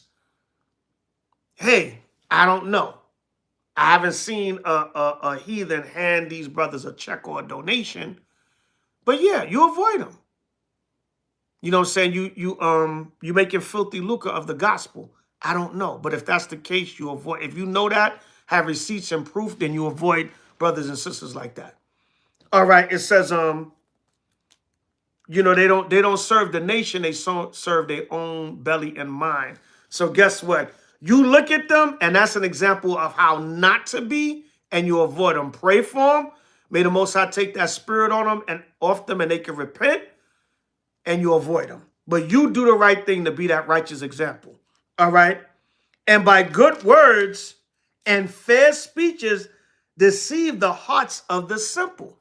Yeah, good words and fair speeches. Tongue twisters, word games, try to trip you up in what you're saying. All right, that just deceives the hearts of the simple. Because anybody in the spirit gonna be like, I see what you're doing. You got spirits on you. Repent, or the Most High gonna deal with you. And until then, I got nothing to do with you, your doctrine. I may be cordial with you. Shalom, you're a fellow Hebrew, but I'm not dealing with none of that doctrine or whatever you're dealing with, or gainsaying, or you being evil to brothers. Sometimes it's not doctrine. Like I said, brothers got the doctrine of hatred. The doctrine might be the same. We both camps basically teach the same thing. But if you ain't with their camp, then you're not a brother. See that some have that, so you avoid them. And by fair speeches, they deceive the hearts of the simple, because brothers will go, they know how to go in these scriptures and teach anti-brotherhood and anti-sisterhood and anti-nationhood. They know how to go in here and really, and I know the scriptures they're going to bring out, but that's not the understanding. There's nowhere to justify you hating your fellow brother or sister that has done nothing to you just because they from another camp or another. Us as believing Israelites, we should have a closer relationship than anybody on the damn planet. Some of y'all go smile and cheese with the damn white man at your job and will see a fellow Israelite brother and not salute him. You niggas are twisted and bucked out of your mind. But I've seen it. There's congregations out here where their members will not speak to you. You can have fringes on, and don't let them recognize you from a different camp. Oh, if they don't recognize you, they might be like, oh, he might be from my camp. But the minute, if they recognize, so you got to avoid them. Pray for them, and hey, keep it moving. Maybe one day, the Most High put it on a spirit where at least they can be cordial. I didn't say we got to go to camp together. I didn't say we got to have a feast day together, but damn, shalom, how you doing, brother? Keep up the good work in H.O.I. Hopefully we meet up in the kingdom, man. Every Israelite you go out there and teach, that's one more under the belt. But you can't have that a lot of times. But what do? You still lead by that example. You stay 10 toes down. You stay in this truth. You stay locked into this truth and do your part. All right, the hell with the Israelite community and what the hell they doing. We an Israelite nation coming back to our power. All right, 2 Thessalonians 3.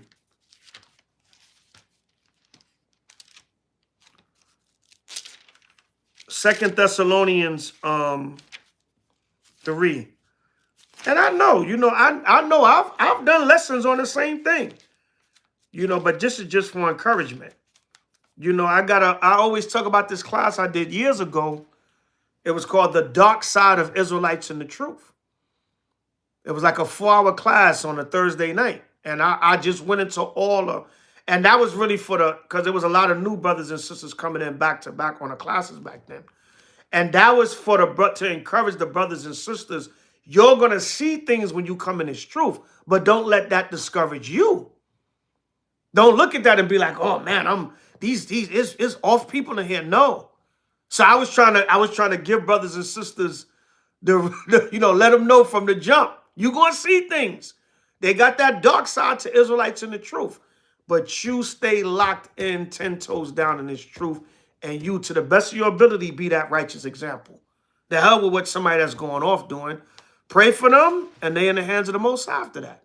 That got nothing to do with your walk. All right, 2 Thessalonians 3.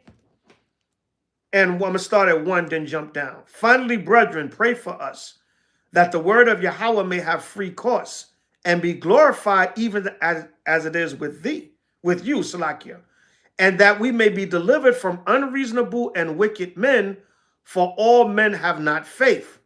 But the Lord is faithful, who shall establish you and keep you from evil. See that? See that? I needed to hear that. Thank you, Priest Zabach. Which part? All right. Right here, verse 2. Paul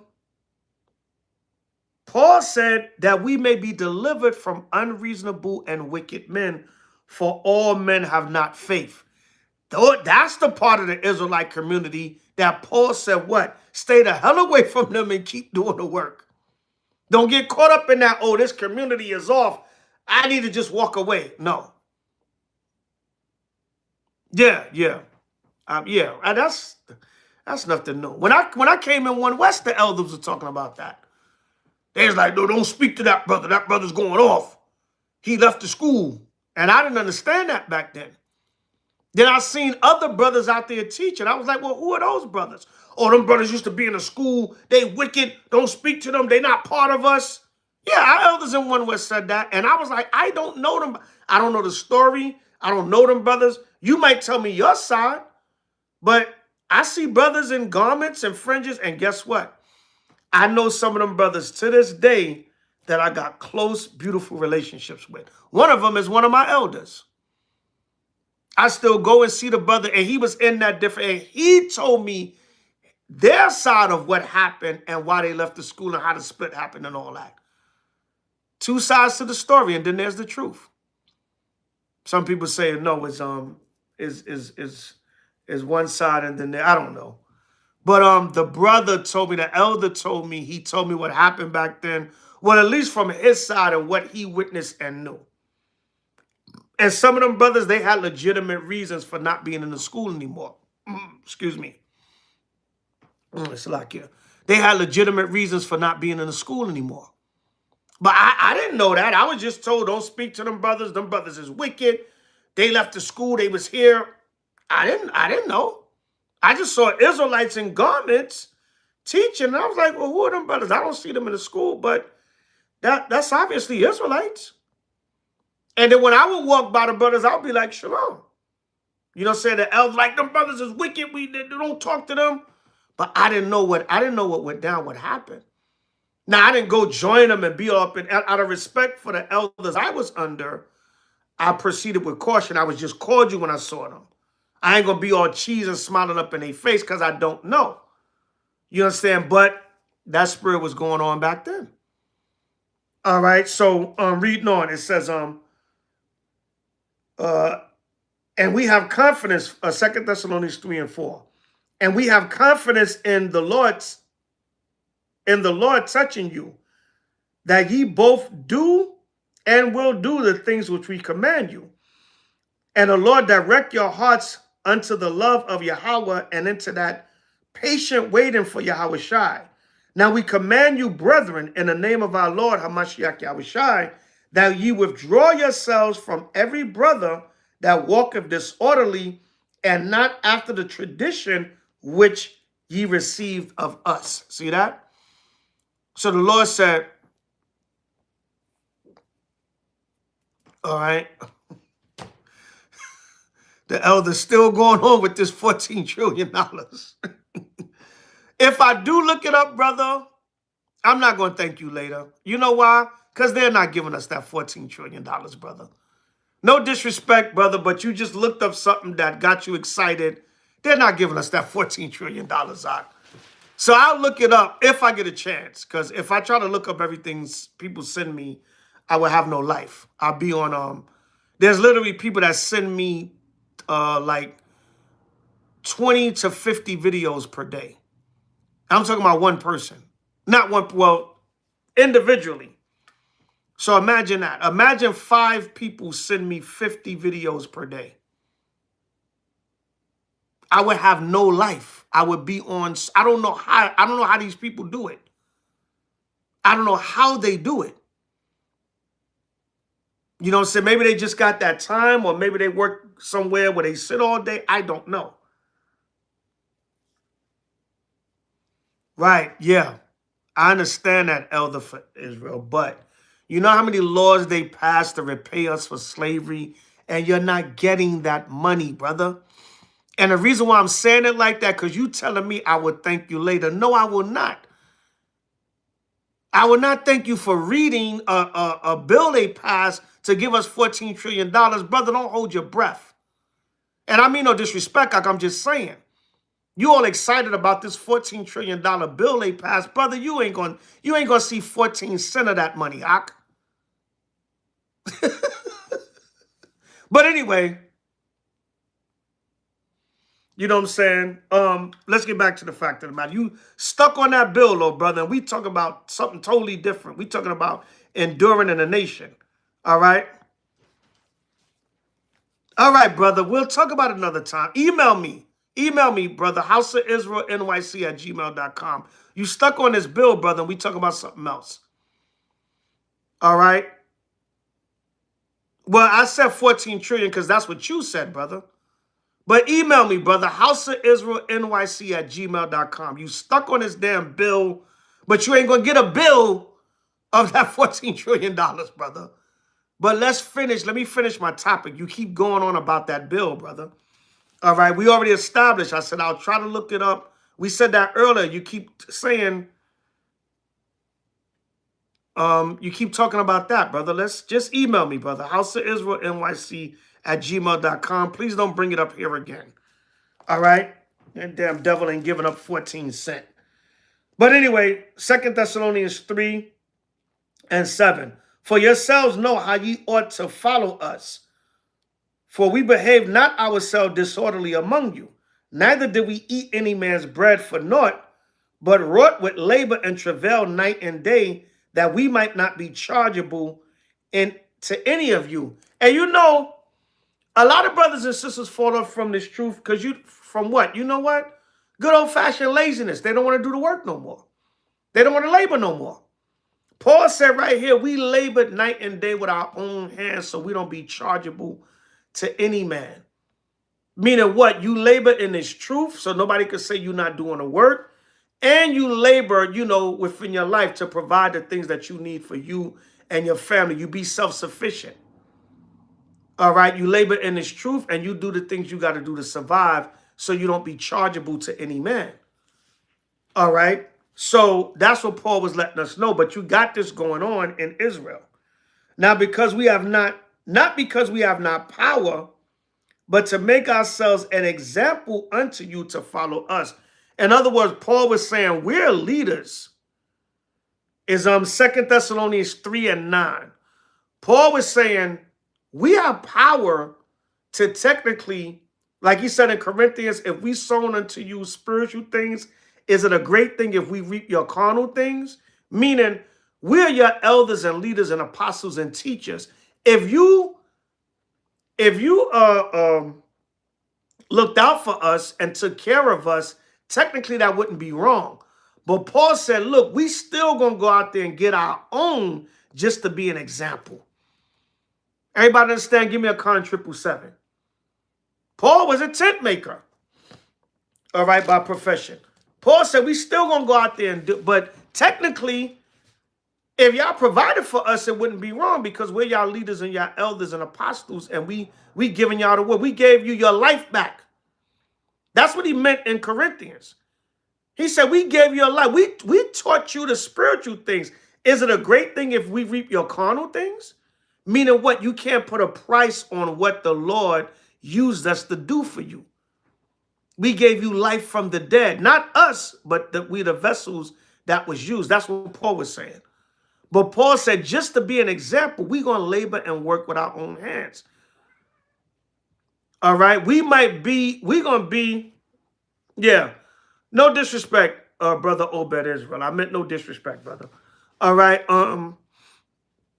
But we're going to be out there, 10 toes down with you, and we're going to go out there. We're going to do things on our own to be an example.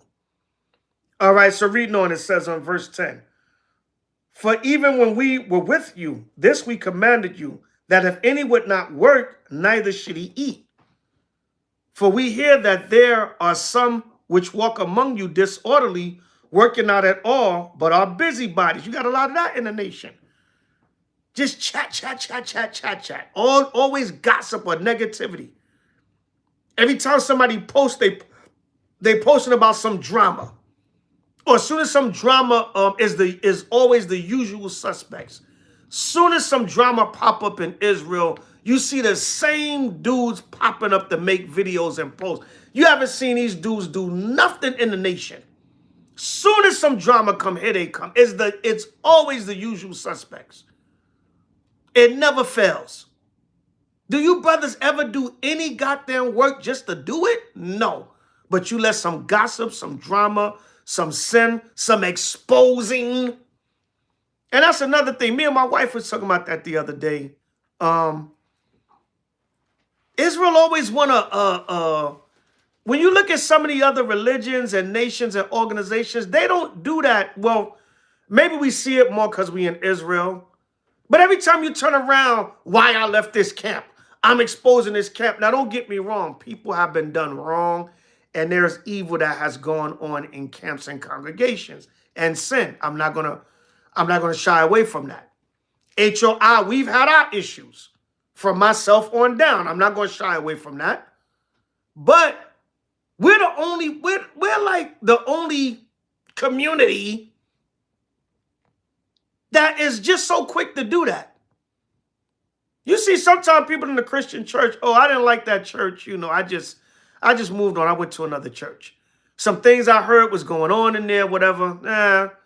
They didn't make a damn 20-part video on YouTube.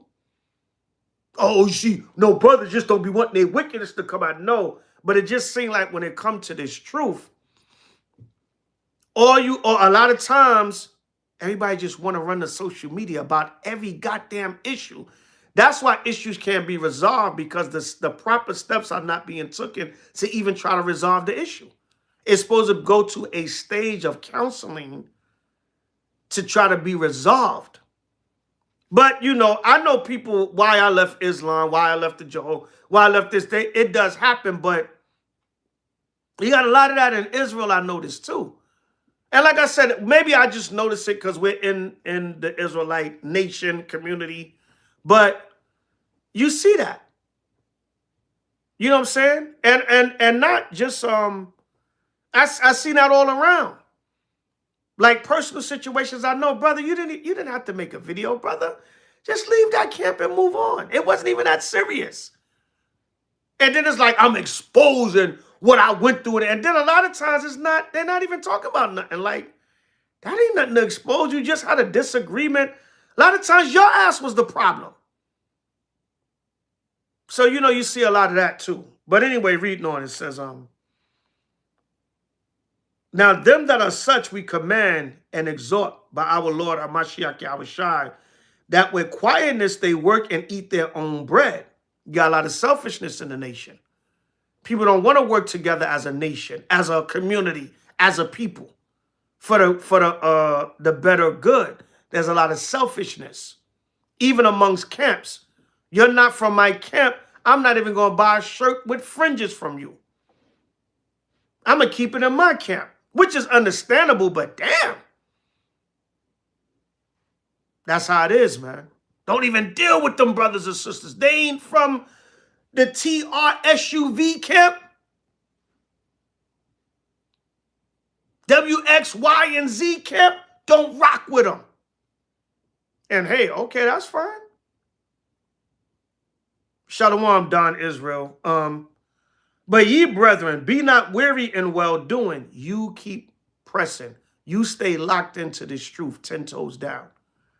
All right. And if any man obey not our word by this epistle, note that man and have no company with him, that he may be ashamed. Yeah. Sometimes you do have to shame certain brothers and sisters in this truth. You got to avoid them so they can be shamed. Like Teddy Pendergrass said on that song, Be For Real. Why nobody want to be my friend? Because you're not real. You're not being for real. So sometimes you do have to shame certain brothers and sisters by avoiding them, by not entertaining them, letting them know, listen, I cannot rock with you because your spirit is not right. So they can be ashamed, so they can say, damn, well, what I need to do, what do I need to do? What do I need to do to win back my brothers and sisters, to win favor back? Then that can start the stages of repentance and them getting themselves right. All right.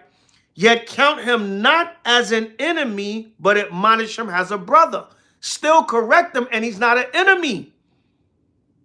So that's deep what Paul is saying right there. He says somebody could be going to hell off in a community. They're not an enemy. They're still a brother or sister of your nation. But avoid them, yeah. But don't avoid them to the point where it's like, damn. Now we know Yahushua said, if they don't want to take that admonishment, then you treat them like a heathen man and a publican. But guess what? Yahushua said, treat them like that. They're still of your nation. Pray for them. Like y'all said earlier, may the Most High have mercy on them and change their spirit, but I'm staying far the hell away from them right now. Maybe if I see some change, I still got to test that spirit And I ain't going to just get all comfortable around you. And if you choose not to have a brother or sister back in your space, even though they've changed and repented, there's nothing wrong with that. You can still forgive them and acknowledge, hey, you changed, that's good, but hey, I still, I still love you from a distance. And that's just a protection mechanism. Because you can fall back into that spirit anytime. But you said you repented, okay, fine.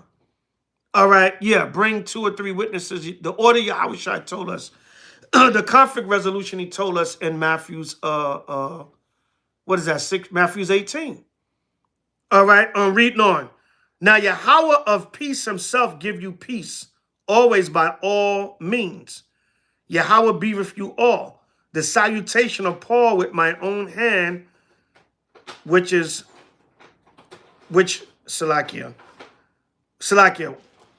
The salutation of Paul with my own hand writeth, Salakia, with my own hand, which is the token in every epistle, so I write. The grace of our Lord Yahweh Shai be with you all. Amen. Salakia, this new Bible I got, these letters are small as hell. All right, I got to get a bold letter one. But anyway, that's what Paul said, man. So you avoid these Israelites in a community that's going off, but you stay 10 toes down, locked into this truth.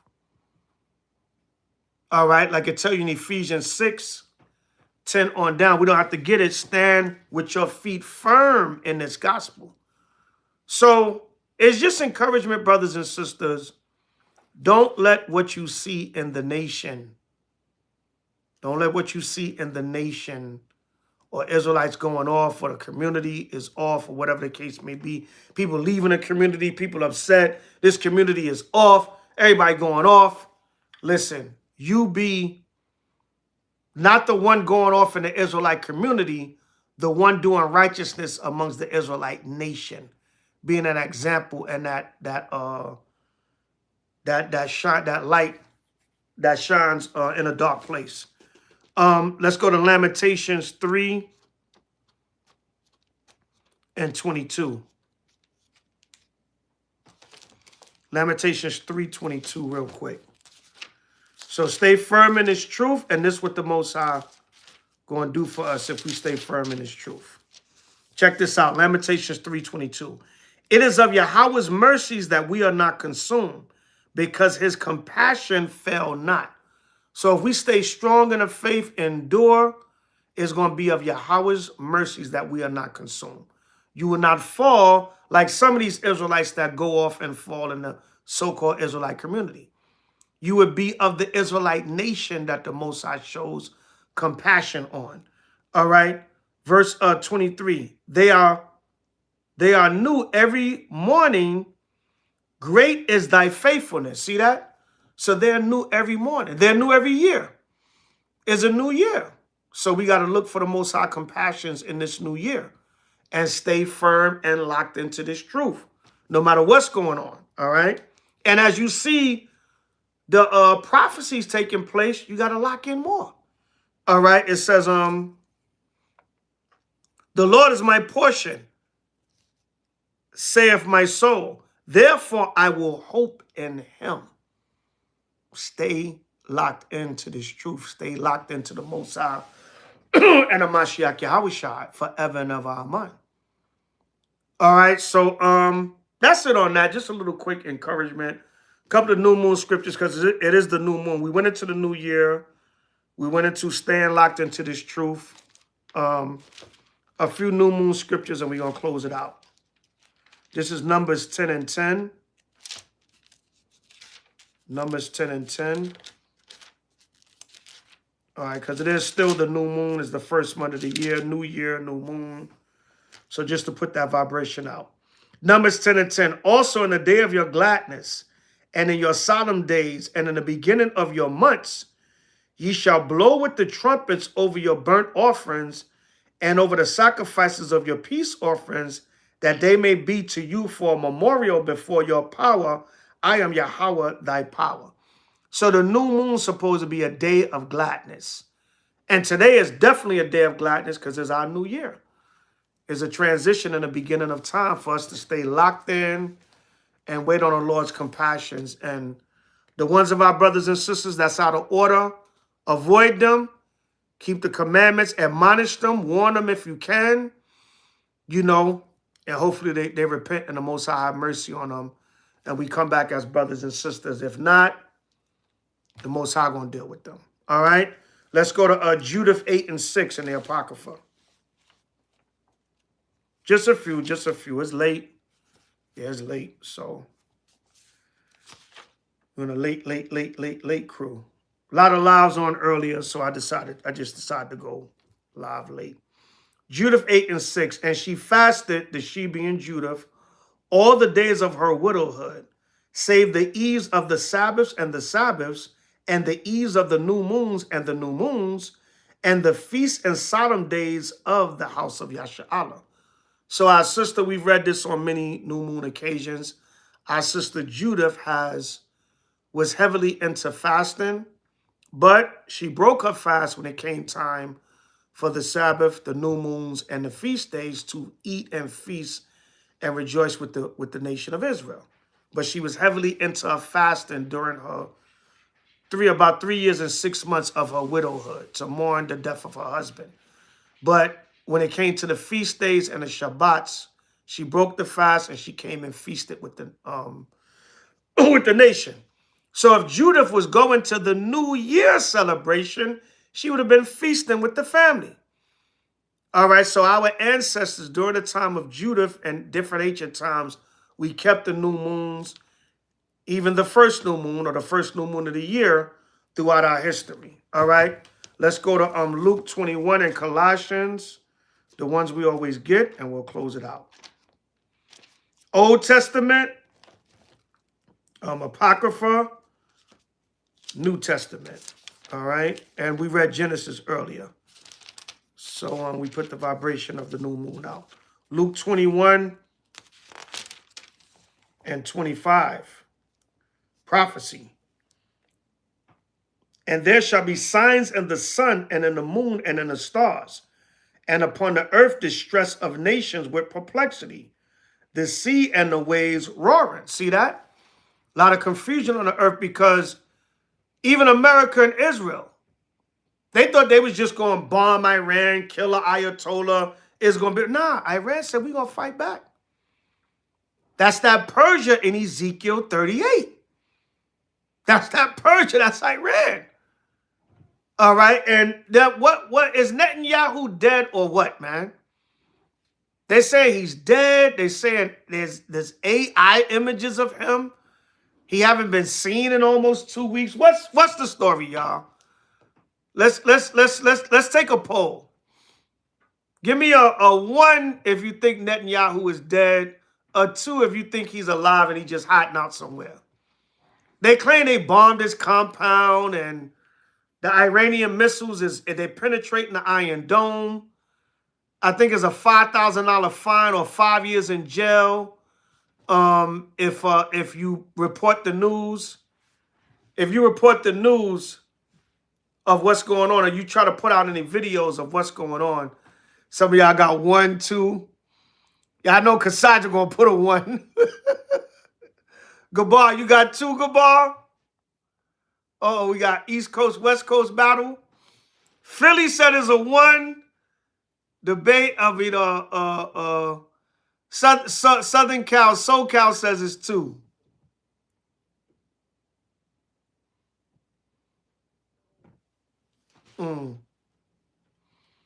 With a name like Nick Cocaine, I think you wanna shut your mouth.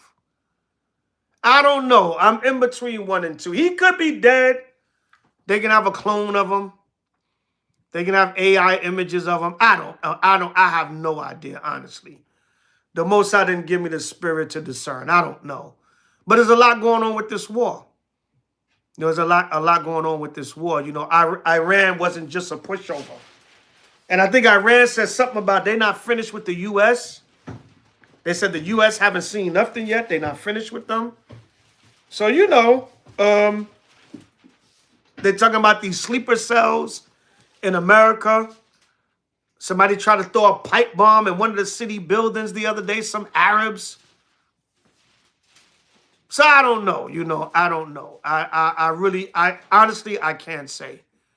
I can't say if the man is dead or alive. He could be dead, but I guess we got a balance. We got some number ones and some number twos. All right. Yeah, Phineas, you said you got out the army when you did. I'm glad for you. Right? Reading on. Men's hearts failing them for fear and for looking after those things which are coming on the earth. For the powers of heaven shall be shaken. Yeah, and you see they talking about bring back the draft for these YNs. They like to play with guns. Y'all heard these so, right? And you know what they said when the camera was off? Them little niggers like to play with guns anyway. Send them out there to Iran. And a lot of these young jakes, they not ready, man. These young jakes talk about they got their switches and you're not ready for them Iranians, man. So, it's going to turn up, man. And a lot of people are in fear. They said some people didn't want to fly. Some people didn't want to travel. Some people were stuck in countries. People are scared of the gas prices. People are really in fear of the gas prices. They like, yo, if this thing keep going, but y'all got to remember, they always do that. Every time there's a war in the spring and summer, they raise the gas prices up. That's a hustle because they know people are going to travel more. And you're gonna pay for that gas. That's a hustle. Somebody said the gas went up like overnight. Like the war didn't even really start. And the gas prices just jumped the hell up.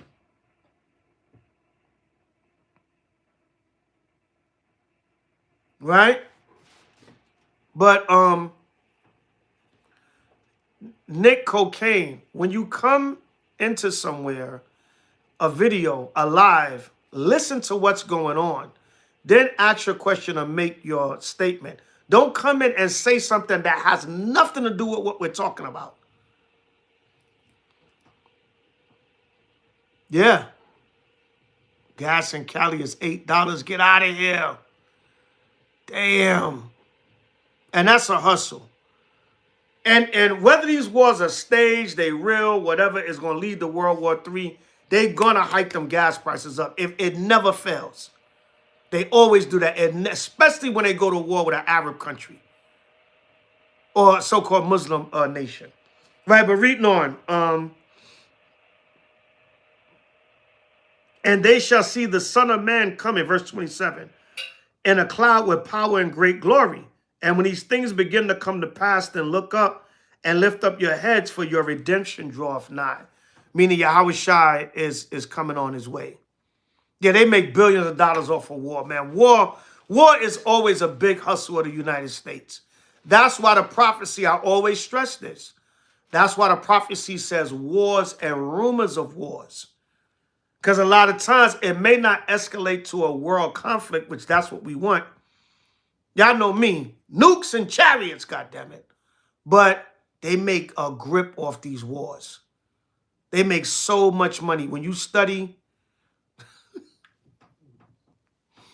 Elders of Israel, okay, brother, it's in my email. Okay, brother. Okay.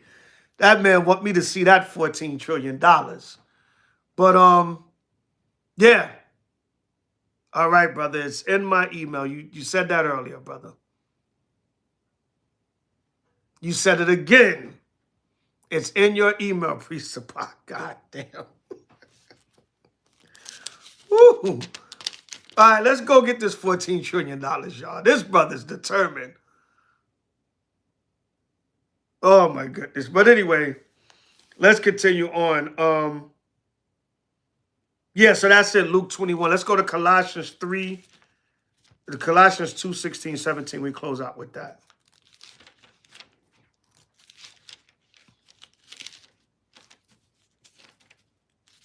All right, Colossians 2 and 16. Colossians 2:16. Let no man therefore judge you in meat or in drink or in respect of an holy day or of the new moon or of the Sabbath day. So again, you know, I heard some back and forth this year. Some brothers had the Passover on March 1st, and brothers saying that's out of season or whatever. Look, we calculate the feast days off the dark new moon, right? Once the dark new moon, because the moon, the scriptures speak about the new moon and then the full moon. So the new moon has to be dark. Darkness before light. Something begins when nothing's there. Then it grows into a stage. That's at least the way we see it.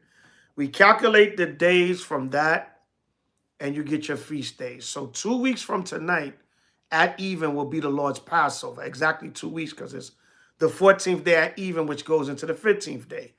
So 2 weeks, 14 days from today would be 2 Wednesdays from today.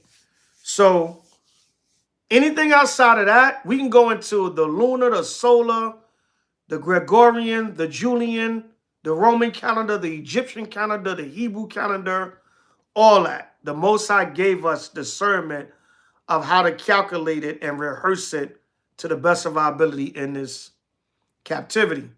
Some of y'all want to be right as opposed to being true, meaning you want your calendar,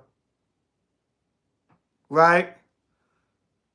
You want your calendar and your calculation to be right because of your ego. Not, I've done some research. This might be the true way we follow the feast days.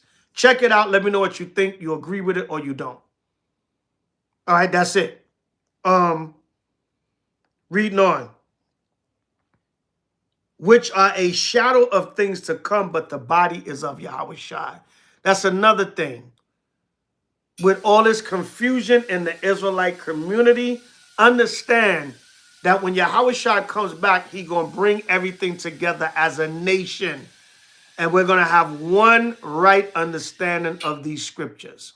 By Shema Mashiach Yahweh. That's it.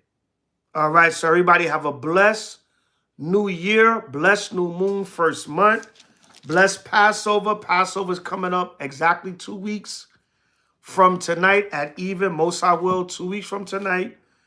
H.O.I. at least, will be sitting in Raleigh, North Carolina, and hopefully jamming around this time or winding down. All right. Anyone want to join us? Email me, houseofisraelnyc@gmail.com. I do have calendars. To my brothers and sisters that pre-ordered, I deeply apologize. I had a major issue back up with the calendars. It was not my fault, but they should be coming. They should be coming around the mountain soon, and I'll get some out to everybody as soon as possible. We still got 9-10 months left. All right. I do apologize, though, but it was something out of my control. My prints got messed up and lost. It was a whole fiasco. So I literally had to do everything all over again. So that backed me up over a month. So, but calendars will be coming out soon. And all praise to the Most High and Mashiach Yahweh. The calendars are here. These are the wall calendars. We got Salakium. We got January, which passed already. I'm sorry, y'all. I had to do everything all over again. We got February, which passed already. But hey, when y'all get the calendar, y'all can still look back at it. It's still a collector's item. You can always look back. And you can always compare throughout years, dates and things. All right, we got March, which we almost out of. All right, and then we got April coming up, which is the Lord's Passover. That's all I'm showing y'all for now. But I'll be back. The calendars will be flowing out soon. So you can still order. You can still put in your order because they will be back flowing. I got backed up by over a month. I mean, it was out of my control, Salakia. So when you get the calendars, Salakia, if you can also get flyer calendars. We got flyer calendars with the new moons and feast days on them. These I can send you by email. You can print them yourself, or you can even get physical copies from me.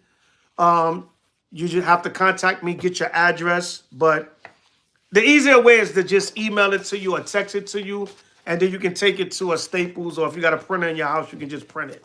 All right, and then the wall calendars you're gonna still be able to order. It's just out of major backup, and Salaki, it was not my fault, but they'll be pushed out for the rest of the year. You still got 9-10 months.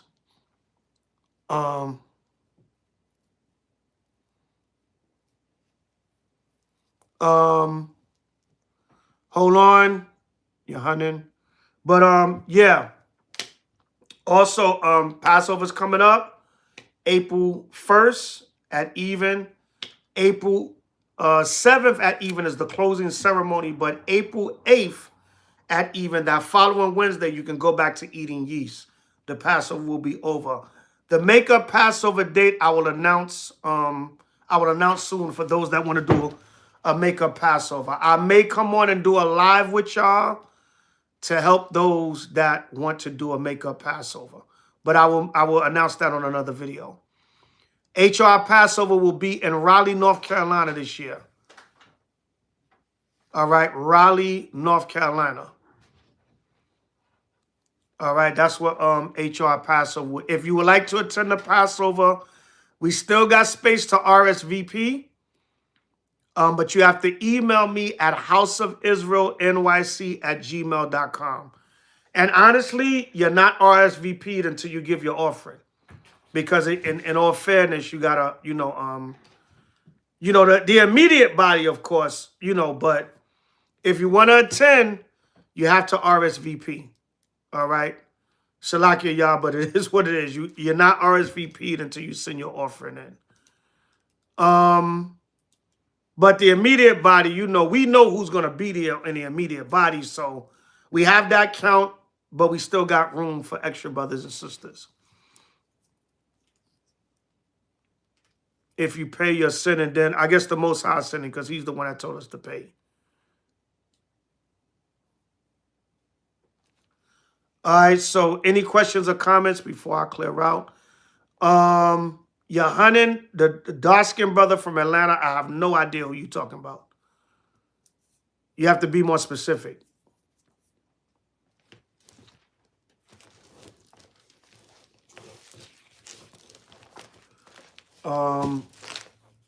So matter of fact, any questions or comments is late, y'all. Y'all can email me, houseofisraelnyc@gmail.com. houseofisraelnyc@gmail.com. The Most High said, give a free will offering for the Passover. Deuteronomy 16, 16, and 17.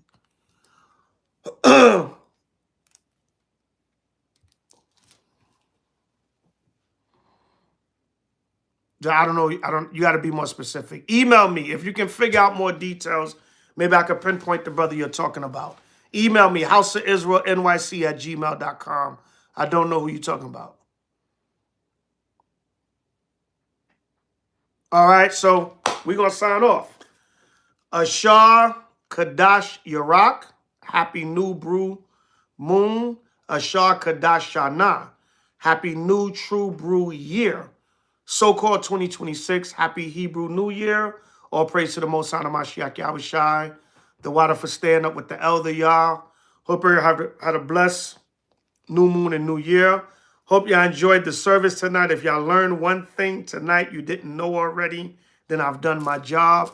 All praise to the Most High Mashiach H.O.I. Continue to support. Come on these lives. I know I come on here random, but y'all see the lives, come on, support the lives, subscribe to the channel, share the channel, like the channel, support this truth. All information is in the description box. If you would like to email to fellowship or join or just to break bread with H.O.I. If you see we're going to be in your city and you want to link up, email houseofisraelnyc@gmail.com. If you want to support, we have all the donation links, Cash App, PayPal, Apple Pay, Chime, and Zelle. Everything is in the description box. If you want to just email us to give us some encouraging words and prayer, we definitely accept that. All right. All praises to the Most High Mashiach Yahushai. Everybody have a blessed new true brew year and new moon first month. All praise to the Most High, Mashiach Yahushua, forever and ever. Amen. Passover's in 2 weeks, Raleigh, North Carolina. Hope to see you there. We have a meet and greet, 4th annual Yeast Festival, Tuesday night, March 31st. Wednesday night, April 1st will be Passover. Thursday, April 2nd will be camp in downtown Raleigh.